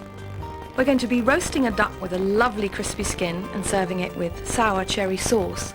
But the most special part of the programme is how to fast roast a chicken. Well, I've got quite a lot to say about roast chicken actually. And the first and most important thing I want to say is when you're going to roast a chicken, what you need most of all is the best flavoured chicken you can buy. Before you cook it, it's got to have good flavour. I can only obviously speak as a cook, but it has to be said that although mass-produced chicken is widely available and very cheap, what has been lacking in the last couple of decades is real old-fashioned chicken with all the glorious richness and flavour it was meant to have. The very best flavoured chicken is obviously going to be free-range and lead a totally natural life. On this farm in Essex, the chickens have shelter. They have bales of straw to roost on. They have a large meadow to roam in, and plenty of grain if they need to top up their diet, and lots of fresh water. And the chickens breathe fresh air day and night. But this is only half the story. Chickens should not be specially bred for fast growing. They need to be allowed to grow quite naturally. These chickens here have twice the lifespan of the mass-produced birds.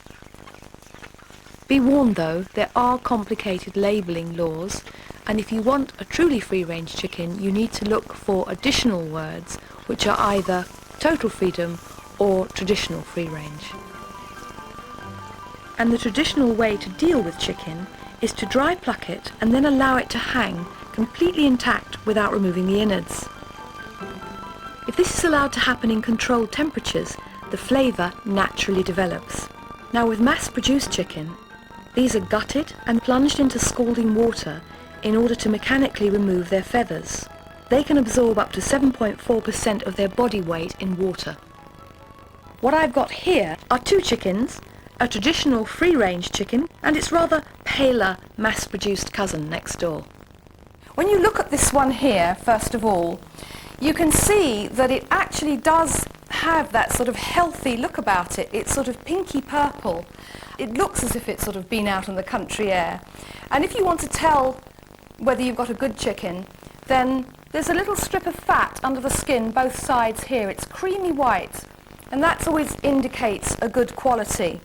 Now, the best news I've got to tell you is that after all these years of cooking chickens, I have cracked the very best way to roast a chicken that I've ever tried. And I'm going to share it with you now.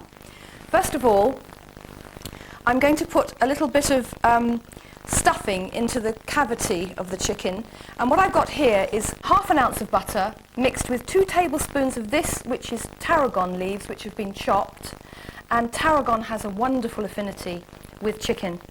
And there are 2 cloves of garlic in there, and they've just been mixed like that. I'm just going to pop that inside the body cavity of the chicken, and that'll melt while it's roasting. And here I've got some lemon. It's half a lemon, and it's been cut in slices, and then the slices have been cut into halves, and they're just going to be packed away in there with the chicken as well. And then the next thing I'm going to do is I've got butter inside, but I'm going to put a little bit of olive oil around the skin, maybe a dessert spoonful altogether. You just want enough to moisten the skin, because that's what's going to make it lovely and crispy when it's in the oven. And then it needs to have some freshly milled pepper and salt.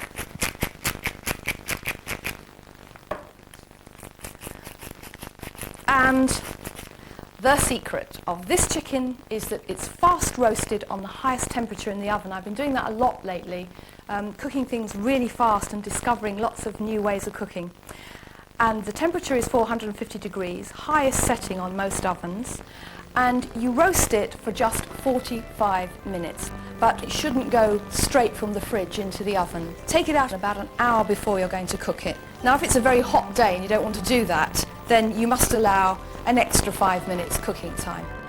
And just to emphasise that this method is not for the large family roast chicken, which we'll be looking at in a minute, but for what I call the midweek, smaller chicken weighing 3 pounds. And there we have it, our beautiful roast chicken. And now I want to show you how to tell if a chicken is cooked or not. And the way to do it, if you've got a very large chicken, you go in here at the thickest part of the thigh and see if the juices run clear. But this is quite a small chicken, so we're going to go here where the thigh touches the body. And what you need to look for is, do the juices run clear? And there we have it. Inside you can see all that lovely chicken juice running completely clear, no trace of blood left in it. What's going to happen now is, because all the juices bubble up to the surface of the chicken, it needs to rest to allow them to seep back into the flesh. So we'll give it 20 minutes covered with foil. Well, now I want to show you how to make a sauce to go with the chicken. I can't believe this is so good and at the same time so simple. And what happens is, you remember the garlic butter that went inside the cavity of the chicken? Well, that was scraped into this bowl here. And then when the chicken is transferred to its serving dish, you place the tin over direct heat, and all the sort of juices and crusty debris bits in the bottom are scraped into the juices from the bowl. And then the next thing you do, as soon as it's hot, you tip the juices to the corner of the pan, and what you can see then is a little layer of fat on the top, and you don't want the fat, so you just skim that off using a tablespoon, with just resting the tablespoon on the top like that, and you'll find the fat will just ease its way into the tablespoon, and you're left with the juices and a little bit of fat. You need a little bit. Then turn the heat right up, and what's going to join all those lovely juices is, first of all, the juice of half a lemon. This is a lemon and tarragon sauce. So that goes in next. And then I've got half a pint of dry white wine. So dry white wine is going to go in. And that all looks pretty watery at the moment, but what we're going to do now is, with the heat turned up, wait for it to come up to simmering point, and then leave it on a high heat. And what happens is it will bubble and bubble, and all the steam will evaporate, and the sauce will reduce down to half its original volume. And you can sort of watch that happening before your eyes, and then when it's reduced, it'll be nice and syrupy and ready to serve with the chicken. So we're just going to wait now for our sauce. I think I'll just put a little bit of pepper and salt in it, and we'll taste it at the end. And then what we'll do now is just wait for that to reduce to half its volume so you can see the consistency.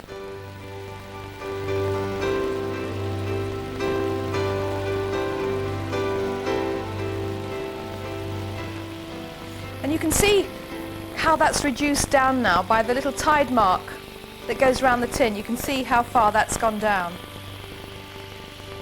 And I'm going to add just a teaspoon of fresh chopped tarragon leaves to add to the flavour.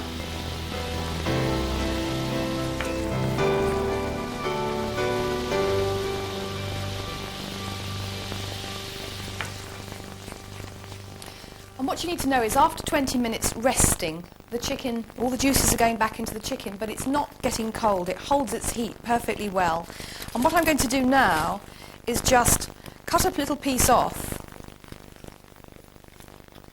and then just turn it round, because what I want you to see is, I want you to see how juicy the breast of the chicken is, because that's the test of a chicken, is if the breast is juicy and not dry. So let's have a look at that now.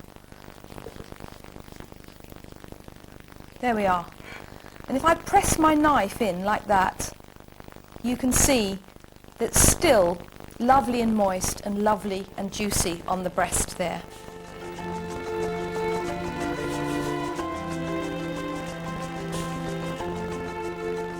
What I would like to see is a revival of the traditional family roast chicken.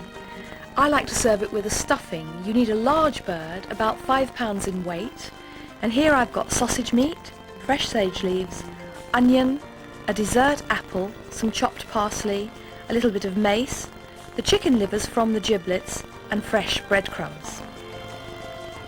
And the rest of the giblets are simmered for 2 hours to make a delicious giblet stock. Stuff the chicken in the body and neck cavities, then seal with a skewer and protect the breast with a layer of butter. Season, then lay on rashers of smoked streaky bacon and cook the chicken for 20 minutes to the pound, plus an extra 20. but you must baste the chicken 3 times as the bird is cooking, because this keeps all the flavour in. Half an hour before the end of the cooking, remove the now crispy bacon, keep it warm and baste once again, turning the heat up to really crisp the skin. This is a very easy sauce made with cranberry jelly and sage. All you do is whisk them together, adding some balsamic vinegar. All it needs now then is some gravy made with the giblet stock, something green and leafy, some crunchy roast potatoes, and some friends or loved ones to share the feast. Since I've been preparing recipes, it's amazing how you get to know what are the popular ones. And 2 of the most popular ones I've ever done are called chicken basque and Moroccan chicken, because they're cooked with rice and other vegetables. It's very easy to serve because everything is cooked in the same dish. So, what we're going to do today is try and do another version of that by me showing you how to do a Spanish paella. And what you start off with is a chicken jointed into 8, and you put 2 tablespoons of olive oil in the pan and brown the chicken. Now you brown it 4 pieces at a time, don't crowd the pan, it's the same as doing meat. And what I've got here is the last piece just coming out of the pan, so there it is, lovely and golden. When a recipe says brown a chicken, make sure it's really nice and golden like that. So that's removed to a plate. Now I've got 1 very large Spanish onion, that's going to go into the pan. And that's just been roughly chopped, not too small, not too large. And to join that, I've got a red pepper that's been deseeded and chopped again into rough chunks. And then the next ingredient is a very Spanish ingredient, chorizo sausage. And when you're buying chorizo, make sure it's one that's made in Spain. We don't make it very well in England, so get a really genuine one. And I've got 6 ounces, and it's been chopped into quite small pieces. I don't think you need the pieces too large. I'm beginning to get some nice colour now. Turn the heat down to medium and just cook those for about 6 to 8 minutes. What we want to end up with is onion and peppers and chorizo that are nice and golden and brown at the edges.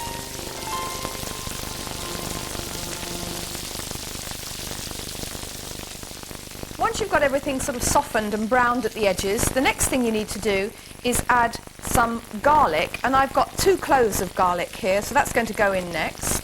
And the garlic's been crushed. Stir the garlic in, give it a few seconds cooking, and then we're going to have lovely spices. First of all, we're going to have saffron, and I'm just going to sprinkle it in. I'm not crushing it. Then also in my little pot here, I've got 1/4 teaspoon of cayenne pepper and a teaspoon of Spanish paprika. And that's going to give it a lovely peppery flavour. And the saffron is going to give it wonderful colour. Now what I'm going to do is put my chicken joints back in. And in Spain, they would have a beautiful, strong, concentrated chicken stock or prawn stock. But I'm going to cheat. What I'm going to do is put the chicken in now, and then I'm going to put tomatoes in. And these tomatoes have been skinned and chopped, and I've got 8 ounces here. And I'm going to pour in 2 pints of hot water. This has been freshly boiled from the kettle. That goes in next. So what I'm doing, in order to make it easier for me and easier for you, is making my stock in the same pan. So what I'm going to do now is let that come up to simmering point, and I'm going to give it 10 minutes simmering. And while I'm waiting for that to come up to simmering point, I'm going to give it a good seasoning of salt, a little bit of freshly milled pepper, but not too much because we have got the paprika and the cayenne in there.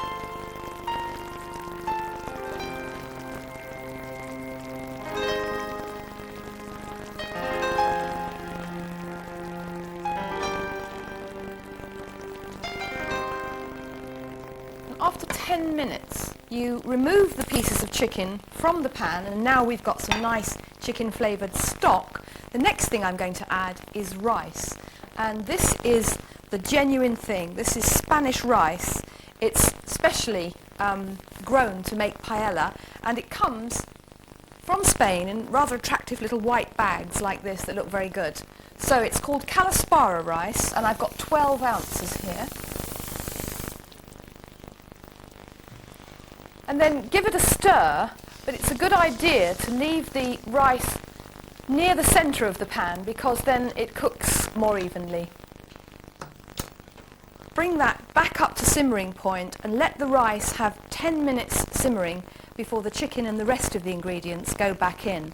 And while we're waiting for that, I want to tell you that I have got this rather nice pan that looks like a paella pan here, but you can make it with a wide shallow casserole or a nice big, quite deep sauté pan.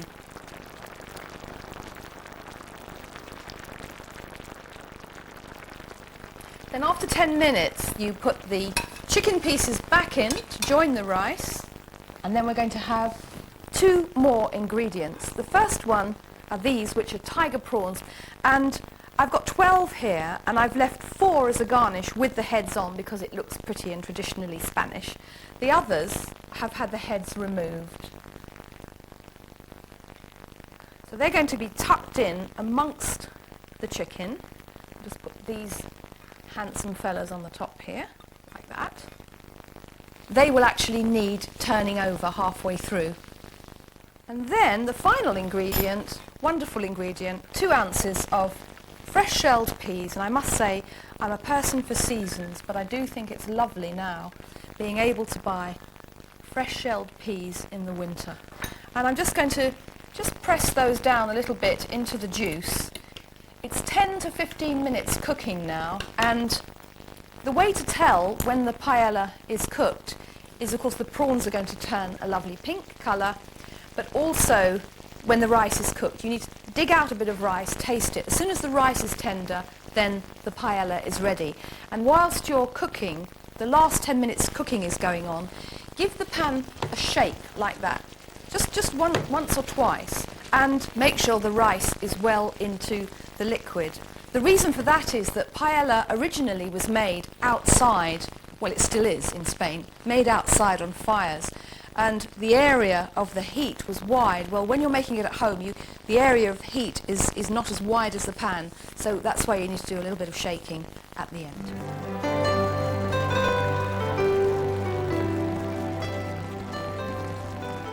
Now, today the rice has taken 20 minutes to cook completely.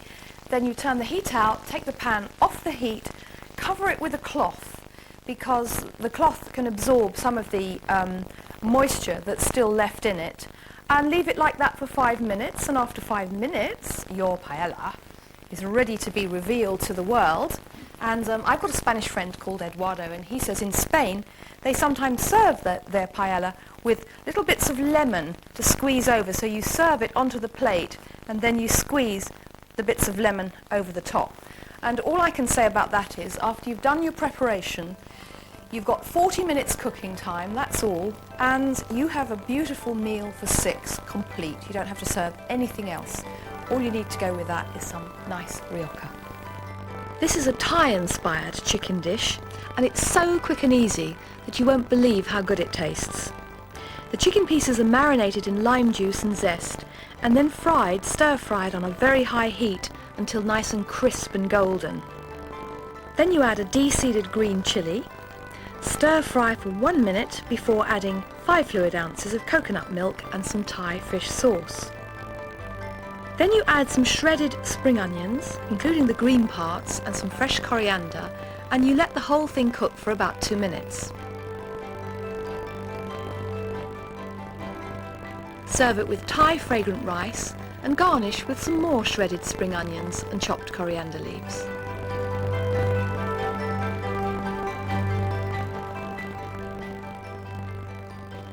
Well, we've looked at roast chicken, and there's only one thing that's as good as roast chicken, and perhaps even a little bit better, and that's a roast duck with crisp, crunchy skin and lovely, moist flesh underneath. And so after all my years of cooking, I think I finally cracked how to do that, and I'm delighted to be able to tell you. But first of all, I want to talk about the type of duck. Now, there are ducks available. One's called Aylesbury, the other's called Barbary. This one here is called Gressingham. And this is a cross between a Chinese Peking duck and a wild mallard. And what that means is, although it only weighs 4 pounds, it's actually got a lot of meaty flesh and a very lovely sort of slightly gamey flavour. But the other ducks are good too. All duck is good. But if you can get this one, this is called Gressingham duck, then I think that's the best one to get. And it's actually terribly, terribly easy to cook. All you do is, first of all, a duck is a very fatty bird, and when you're cooking, the secret is to get the fat out of it. And how to do that is you look at the fatty parts of the duck and you just prick those little parts with a skewer. Don't go right down into the flesh because otherwise you'll lose the juice, but just make a few little pricks on the surface, and that'll make little channels for the fat to come out whilst it's being cooked. I hope you can notice on the duck skin here how dry it is. It's really dry, and if you want to have crispy skin, the secret is getting it dry before it goes into the oven. So when you get the duck home, what you need to do is take off the cling film, dry it very, very thoroughly, put it on a plate and just leave it in the fridge so that the skin can dry out as much as possible. Overnight is best. And then finally, the most fat is trapped in the thighs here. So what you need to do is pull them out as far as you can using your thumbs, and then just really do some extra pricks right down there where the thigh meets the body. Then another thing I'd like to tell you about cooking a duck is it's quite good if you've got one of these. And this is a very simple little roasting rack. And if you put the duck on that, what happens is it means you can get all the hot air from the oven circulating round to get the nice crispy skin. And then I'm going to season it with pepper and coarse salt. So I've got some salt here and I'm just going to sprinkle it on. You need to have some salt all over the surface, rather like doing a jacket potato, because it helps to give you a crispy skin. Now, I'm into fast roasting, as you've gathered, and so we're preheating the oven exactly the same as before when we did the chicken. This is 450 degrees, very hot. Put the duck on the centre shelf and then leave it to cook for just 1 hour and 40 minutes. Now, you don't need to do anything else, but a couple of times during the cooking, you'll need to take out the roasting tin and drain off the fat. There's a lot of fat that comes out of the duck. But first, I have to give you what is the most important part of this recipe. It's very nostalgic for me because it's the first thing I ever cooked when I worked in a restaurant, was roast duck with cherry sauce, and it's always been a favourite of mine. And now I want to show you how to make the very best cherry sauce ever. And these are dried sour cherries. They are actually Morello cherries, but they're called sour cherries when you buy them in little packs. I've got 3 ounces, and you soak them overnight in 8 fluid ounces of red wine. If you forget to soak them overnight, you can get away with 4 hours, but overnight is best. And then what you do is you pop the soaked cherries into a saucepan, and you put 1 ounce of sugar in with them, and 1 tablespoon of really good quality red wine vinegar. And then you bring them up to simmering point, and you let them cook very, very slowly on top of the heat until it's reduced down to a lovely sauce.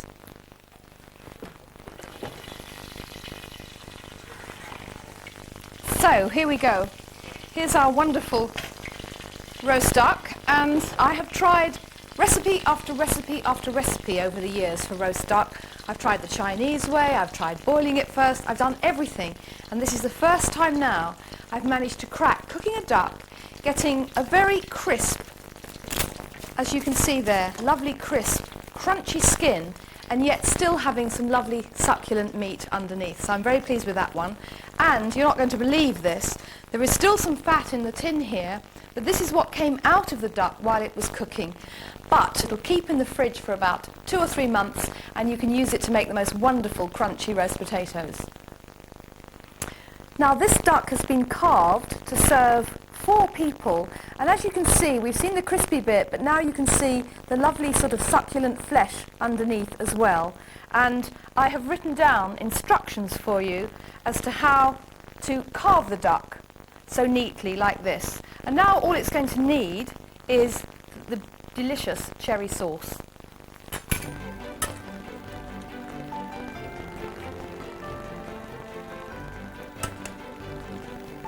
And there it is, one of my most favourite recipes in the whole world, duck with sour cherry sauce.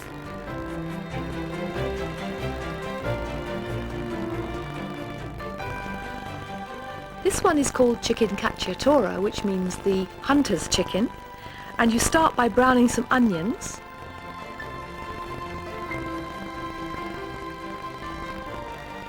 Adding garlic and some rosemary leaves that have been bruised and crushed with a pestle and mortar. Then the key ingredient is 1.5 pounds of well-flavoured ripe red tomatoes, and these have to be skinned and chopped. Add the tomatoes to the onions, along with some dry white wine and some wine vinegar. Pop in a bay leaf and some tomato puree, stir and bring this all back to simmering point. Then simmer for 20 minutes until it's reduced by about half. After that, add a chicken which has been jointed and well browned, and then give it another 40 minutes cooking. This is good served with vegetables or with pasta. I've just got time to show you 2 more ideas. Inside these little parcels made from vine leaves are quails, lovely little self-contained birds that cook up really nice and juicy. These are covered in pancetta, which gives a lovely flavour, and I like to serve this with a confit of grapes. These are grilled chicken kebabs with lemon that have been marinated with garlic, oregano, lemon juice and oil. They're served with the syrup of the marinade, which is combined with the cooking juices, and a gremolata topping of garlic, lemon zest and parsley. And inside this carefully sealed pot is a lovely bird. This is guinea fowl, and it's sealed in with rosemary, white wine and, believe it or not, 30 cloves of garlic. But after 1.5 hours cooking time, the garlic mellows and becomes very fragrant.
This time we're going to look at how to cook vegetables. We're going to cook root vegetables very, very slowly and see how to make a Tunisian aubergine salad and look at something different to do with courgettes. Now, vegetable cookery is an enormous subject and we won't be able to get through all of it, but I want to try and explain some of the principles. We have an unfortunate reputation in Britain abroad that we don't know how to cook vegetables, we always overcook them. And I always remember Victoria Wood in one of her splendid monologues at the Albert Hall talking about her auntie who always put the Brussels sprouts on in November for the Christmas lunch. And everybody laughed because we all knew what she meant about overcooked, soggy vegetables. But then we now have another problem. We have the sort of snobby end of cooking vegetables that hardly cooks them at all and serves them raw, and that isn't good either. So what I hope to try and be able to share with you today is how to catch the moment when a vegetable is just cooked but not raw and not overcooked. Now, because it's winter, I want to start off with a recipe for roasting winter vegetables. And sometimes at this time of the year it's easy to think, oh, there aren't many vegetables around, but all these lovely roots that have been stored for the winter are still plentiful. And I'm going to show you a mixture of root vegetables that will be roasted. First one is this ugly creature here. This is celeriac, sometimes called celery root, and why it's sometimes called that is because it tastes of celery. It has the sort of texture of a swede or a turnip, but it has this lovely celery flavour, and although it looks ugly, once it's peeled and cut into chunks, then it's going to be really, really delicious.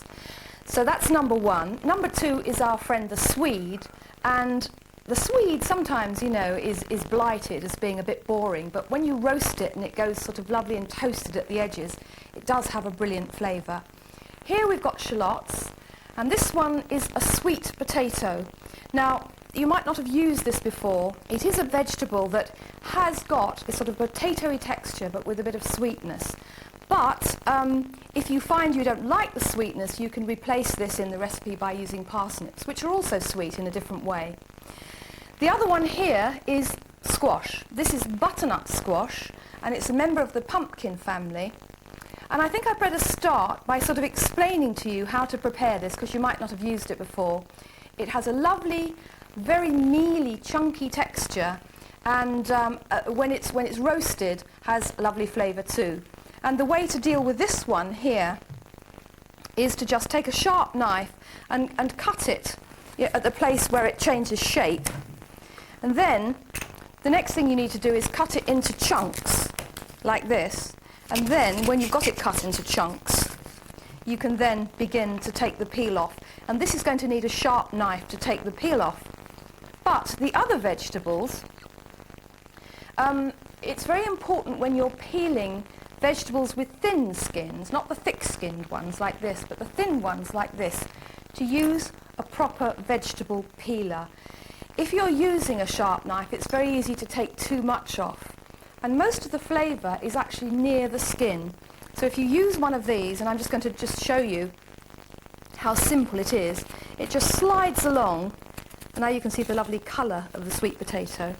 And what's coming off here is just the very thin outer skin and not any of the precious flesh underneath. So I think this is quite an important bit of equipment. Now, when you've prepared your vegetables, they look like this. Nice, sort of very chunky pieces. And we're going to roast them all together in a roasting tray. But first, they're going to need some olive oil. And I've got 3 tablespoons of olive oil here, so that's going to go onto the vegetables. And oven roasting is a lovely way to prepare vegetables because it leaves you free to go away and do other things, and then they're all ready cooked together. The next thing I'm going to do is add some salt and pepper.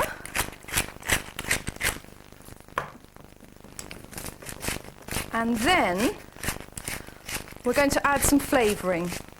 First of all, 2 cloves of garlic.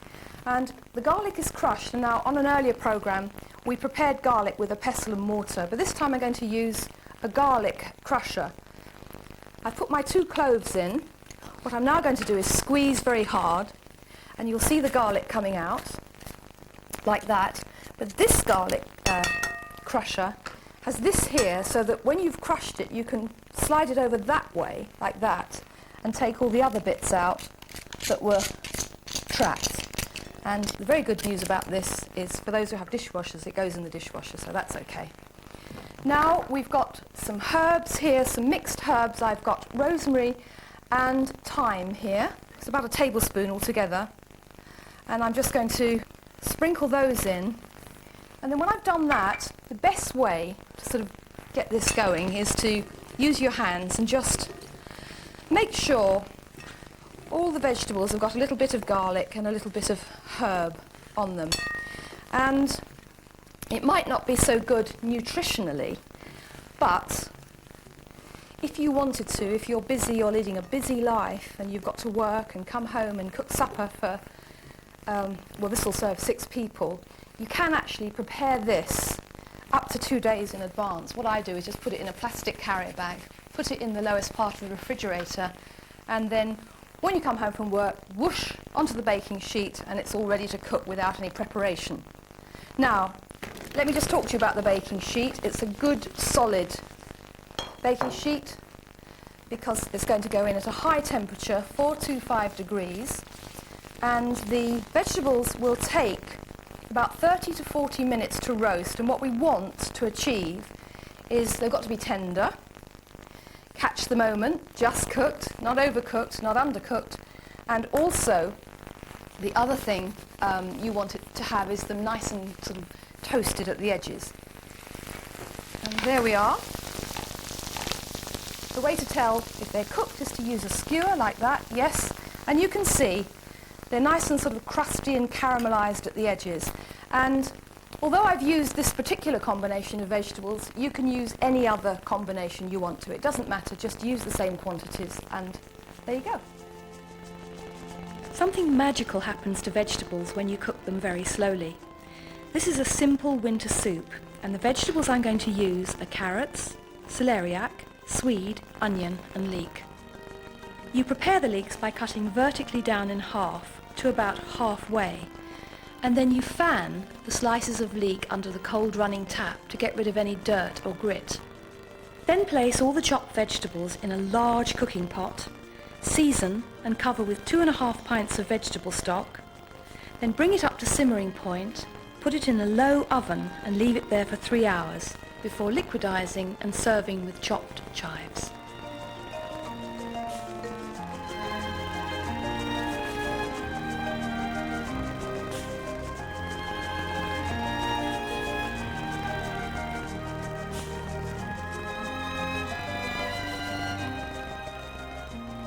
Now I want to talk about the virtues of steaming and boiling, and we're going to begin with steaming vegetables. And I thought perhaps it might be quite a good idea to just have a look at some steamers. This one here is the old-fashioned type of steamer where you have a steaming compartment that goes on top of the water and then the lid goes on, and that's quite good for doing puddings, Christmas puddings. Then we've got the Oriental steamer, which is made of bamboo, and that's quite good, but they come in different sizes, big sizes, small sizes, but you need to sort of fit that onto the right size of pan, obviously. That's the only disadvantage to that one. This one I tend to use the most. This is called a fan steamer, and it closes up into a little fan like that, so you can keep it in your cupboard. It doesn't take a lot of cupboard space. And then you can open it out according to the size of your saucepan, that big, or that big. And so we're going to start now with a recipe for cauliflower. A wonderful vegetable, beautiful vegetable, and probably one of the nicest English traditions is to have cauliflower with cheese sauce, and I'm going to show you a quick version of that. And I do find that soggy cauliflower that turns a bit grey is not very nice, so I find steaming is better than boiling for cauliflower. But first of all, you need to get your cauliflower. It's got to be sort of creamy yellow, not too white in the curds here. These are called the curds. And then the leaves, I don't even hear that. The leaves should be nice and squeaky. And that means it's nice and fresh and not limp or too yellow looking. Now you take off the outer leaves of the cauliflower. And I find it's better not to cook it whole. It's better to cook it separated out into what's called florets. So first of all, take the tough outer leaves. You don't actually need those at all in the cooking. And then take off the stalk end. Take a sharp knife and go right the way through, quite close, like that. And then the next little layer of leaves come off. And these, actually, I'm going to cook with the cauliflower because I think they have quite a bit of flavour. And I actually quite like eating them as well. So I'm going to keep those. And then I'm going to separate it into florets. And the way to do that is to find a sort of stalky bit.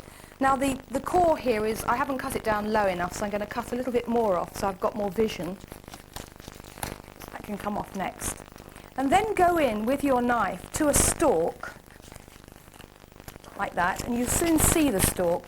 Cut through it, and then just break off the florets. And they'll come, I'll take another one off for you to see now. Quite easily, like that. It's quite good fun actually separating them out. Now, put your fan steamer into a pan like this, then put the cauliflower florets in the steamer. And cauliflower has a great affinity with two flavourings. One is bay leaf. So I've got 2 bay leaves and I've cut them in half and sort of sprinkled them in amongst the cauliflower. And the other is nutmeg. Very traditional English spice, nutmeg. And I'm going to put a little bit of nutmeg on the top of the cauliflower. And I've got a rather smart nutmeg grater here that you can see that's looking quite good at the moment. But I haven't had it long enough to test it, so I don't know whether it's going to be good for a long time. But this kind of nutmeg grater, the normal one that you buy, where you put the nut in the top and just grate it, always works. So you can have your choice on that. Then you put some salt on the cauliflower and enough water to come about 1.5 inches into the pan. The water should be boiling when it goes in from the kettle. And then you steam the cauliflower for about 12 minutes until it's really tender. And we've got some cauliflower here that has been steamed. So I'm going to take the lid off. The way to tell if it's cooked is to just take a skewer, very important bit of equipment, a skewer, and just test that the cauliflower is cooked. It mustn't be too soggy, but also it's got to be cooked. So when you put your skewer in, it's got to have quite a bit of give, but don't, whatever you do, overcook it. Now we'll take that out, and it's got a little handle here, which makes it easy to remove. And the cauliflower is going to go into the baking dish here. I've got a baking dish. And then, when all the cauliflower is in the gratin dish, put your cloth over it to collect the steam. And now we're going to make a really nice, quick, fast cauliflower cheese sauce. And what I did was, when I drained the cauliflower, I've reserved some of the cooking liquid. You can see there's a lot of the colour of that. You can see it's got a lot of flavour in it. So that's the cauliflower, 3 fluid ounces of the cauliflower cooking liquid, which is going to go into my pan here. And then I've got 2 tablespoons of half-fat creme fraiche, and that's going to go in next. Turn my heat up and bring that, go in with a whisk, and just bring that up to simmering point. As soon as it gets to simmering point, let it bubble and reduce until it sort of slightly thickens. And that'll take a couple of minutes. It's amazing how much flavour of the cauliflower is in that little bit of stock there, because the smell of the cauliflower and the bay leaf and the nutmeg is very enticing. Now I'm going to add the cheese, and I've got 1.5 ounces of Gruyere cheese. That's going to go in next. And I've got 1.5 ounces of Parmesan cheese. And I'm just going to stir that a little bit and add some pepper and salt. You'll probably need to do a bit of tasting here to make sure you've got enough. And then turn the heat out. The cheese doesn't need to really cook, it just needs to be combined with the rest of the sauce. Now we're going to pour it over the cauliflower, and the nice thing about the sauce is there's no flour in it. It's just this wonderful ingredient, half-fat creme fraiche, which cuts out a lot of time and a lot of work. Then finally, I'm going to put some spring onions. I've got 2 spring onions finely chopped here, and I use the green part of the spring onion as well. That's going to go over the top of the cauliflower. Then a little bit more cheese, 1 tablespoon of Parmesan cheese on the top, and this is the best Parmesan, Parmigiano Reggiano, best quality, freshly grated, and then just a little pinch of cayenne pepper on the top, like that, to give a bit of a kick. And then before you start the recipe, you preheat the grill to its highest setting, and then that just gets whacked under the hot grill.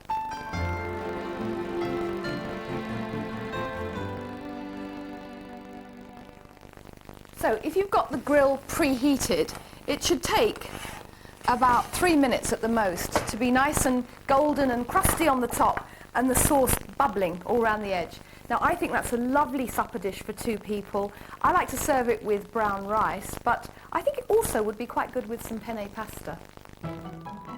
Here is promised a delightfully different way to serve courgettes, either as a salad or as a first course. First you cut the ends of a pound of courgettes, then slice them in half lengthways. Put them in a steamer, pour some boiling water over them from the kettle, then sprinkle with salt and steam for about 12 minutes depending on their size. While they're still warm, arrange them in a dish and cover them with a herb-flavoured vinaigrette marinade and leave them to chill for several hours, turning them once or twice. This is a recipe you can make well ahead. In fact, it's still good 3 days later.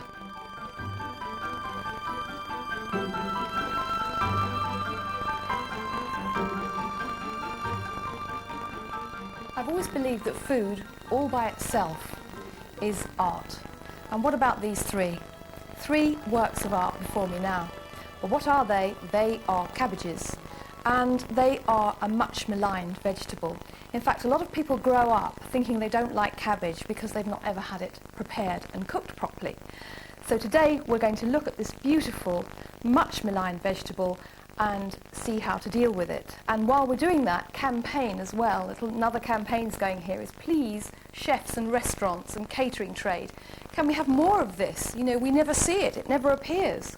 All we have are those funny little green beans and mange tout and boring old vegetables, and all the time all this is ignored. So I've got 3 types of cabbage. There are many, many more, but this one is a favourite. It's got good flavour. This is Savoy cabbage with those lovely crinkly leaves. This is called pointed cabbage, and this is a green cabbage, not very green, but sort of midway. And then we've got the very green spring greens. And the same as when we looked at the cauliflower, the way to tell good cabbage is to listen for that lovely squeak. If the leaves are squeaky like that, then it's really ready. You want it as fresh as possible, as squeaky as possible. Now I want to show you how to prepare a cabbage. Now with these cabbages here, this one and the spring greens, the best thing to do is to lay the leaves out like that, and then to just cut down the stalk like that. What I do is sort of pile them up in a pile and then just cut the stalk out into the centre, then fold them over and shred them. With this one, it's a little bit different.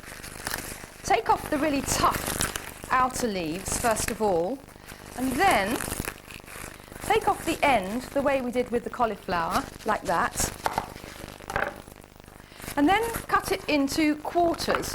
The leaves that fall off like that you can do as I've just done, but with the rest, you cut it first in half, and then into quarters.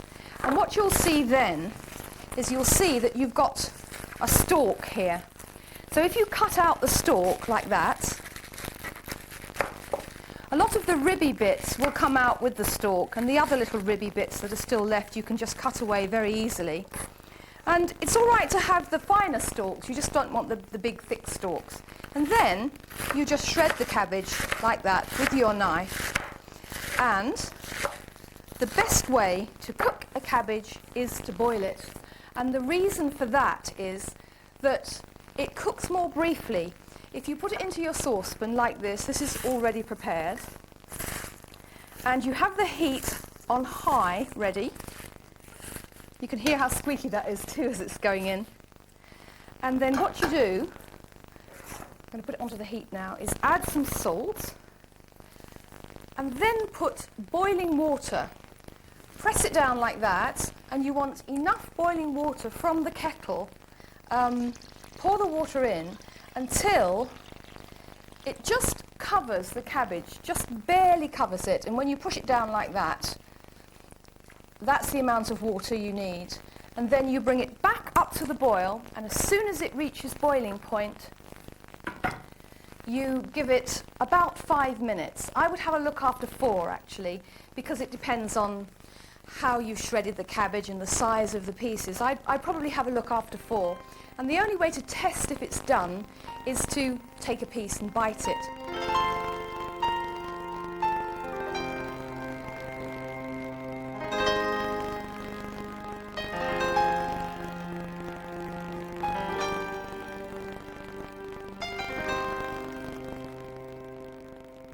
Now, the minute the cabbage is tender, and remember what we said earlier in the programme, you know, it's got to be cooked, not to be raw. As soon as it's tender, drain it in a colander, and then I always deal with cabbage the way my mother taught me to do it, and that is she took a saucer and she presses the excess water out of it like that and sort of chops it.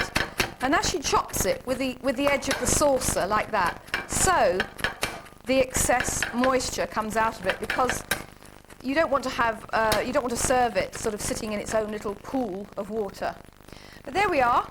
This is freshly cooked, boiled cabbage, beautifully green. I hope you can see what a lovely colour that is. And that's going to be absolutely delicious. Put it into a warm serving bowl. And then I'm just going to give it a little twist of freshly milled black pepper. You could put some butter in if you wanted to, but I actually think it's nice on its own.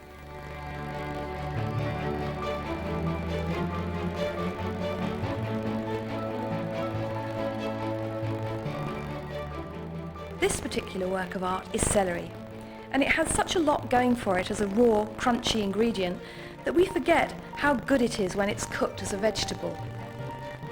First peel off the stringy bits and then chop the celery into 3-inch lengths. Then fry some finely sliced carrot and onion in butter and add the pieces of celery. Continue to fry until the celery turns brown at the edges, then add some vegetable stock, stir in, and season before covering and cooking gently for 20 minutes until the vegetables are tender. Then take off the lid, bring it up to a fast boil, reduce the stock to a syrup before serving, garnished with parsley.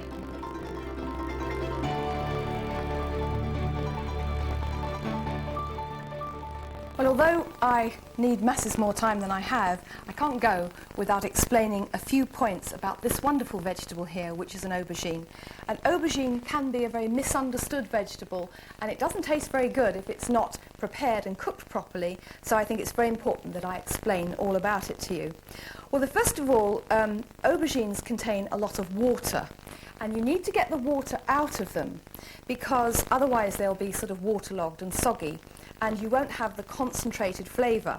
So the way to get the water out of them, and the recipe I'm going to show you, is a Tunisian aubergine salad, very exotic recipe, very wonderful recipe. And what you do is you just chop the aubergine into 1/2-inch chunks, leaving the skin on, just take the stalk off, and then you put the chunks into a colander. And we're using 1.5 pounds of aubergines in the recipe. And what's happened is they've been cut into these small 1/2-inch chunks, and they've been sprinkled with 1 tablespoon of salt as they've been layered into the colander.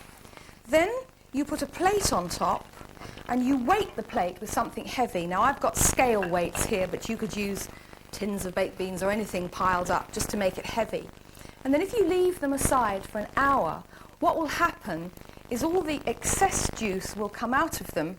And you can see that these have been sitting there weighted, and you can see all the juice that's come out of them.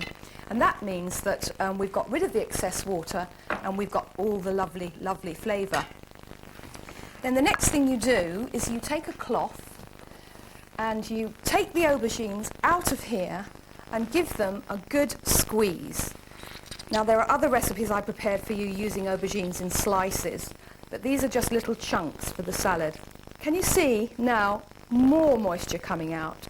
Then wrap them in a cloth and give them a good, thorough dry. Well, once you've got the water out of the aubergines, the next thing you have to watch when you're preparing them is that the oil doesn't go in, because they are like sponges and they soak up oil. So never cook them in a frying pan, because the oil will just disappear in 2 minutes and they'll taste very oily. What I'm going to do is roast them. So what I've done is put them in a bowl, toss them in just 1 tablespoon of olive oil, so that's all it's got, and spread them out on a baking sheet for oven roasting. High temperature, 450 degrees, and they'll go on the top shelf, and then on the shelf underneath we're going to have 1.5 pounds of tomatoes that have been skinned and halved, and the two together are going to take just 25 minutes to cook. Now while the aubergines and tomatoes are cooking, you prepare 10 ounces of chopped onion, a fat chilli that's been chopped, and 4 cloves of garlic, and they're cooked in oil till they're softened. And now we're going to add spices, and I've got whole spices, cumin seeds and allspice berries, and they've been roasted and ground as we saw in the first programme, and they're going to be stirred into the onion and garlic. Now I've got the roasted aubergines, they're going to go in to join the rest, and then the tomatoes that were on the shelf underneath, they're going to go in. All that now needs is a good seasoning, and I forgot to tell you that the tomatoes, obviously when they came out of the oven, were chopped.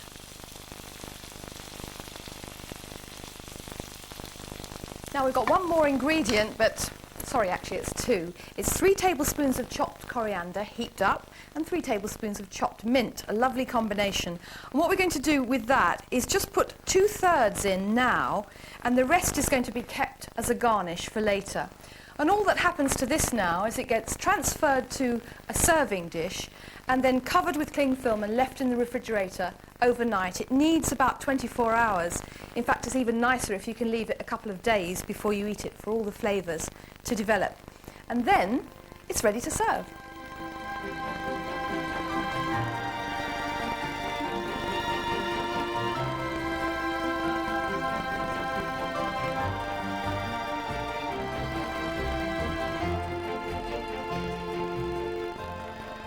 This is my version of a famous recipe, Bubble and Squeak, but I've made it Rosti style by using grated potatoes and adding a little mature cheddar cheese. It's great served with cold cuts like turkey or ham at Christmas. This is a recipe for pumpkin and toasted sweet corn soup.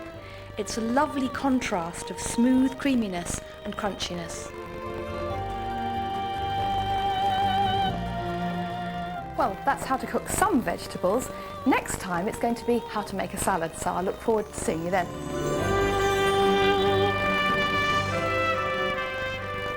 Now you can find more information about some of the recipes in this programme on CFAX, page 580.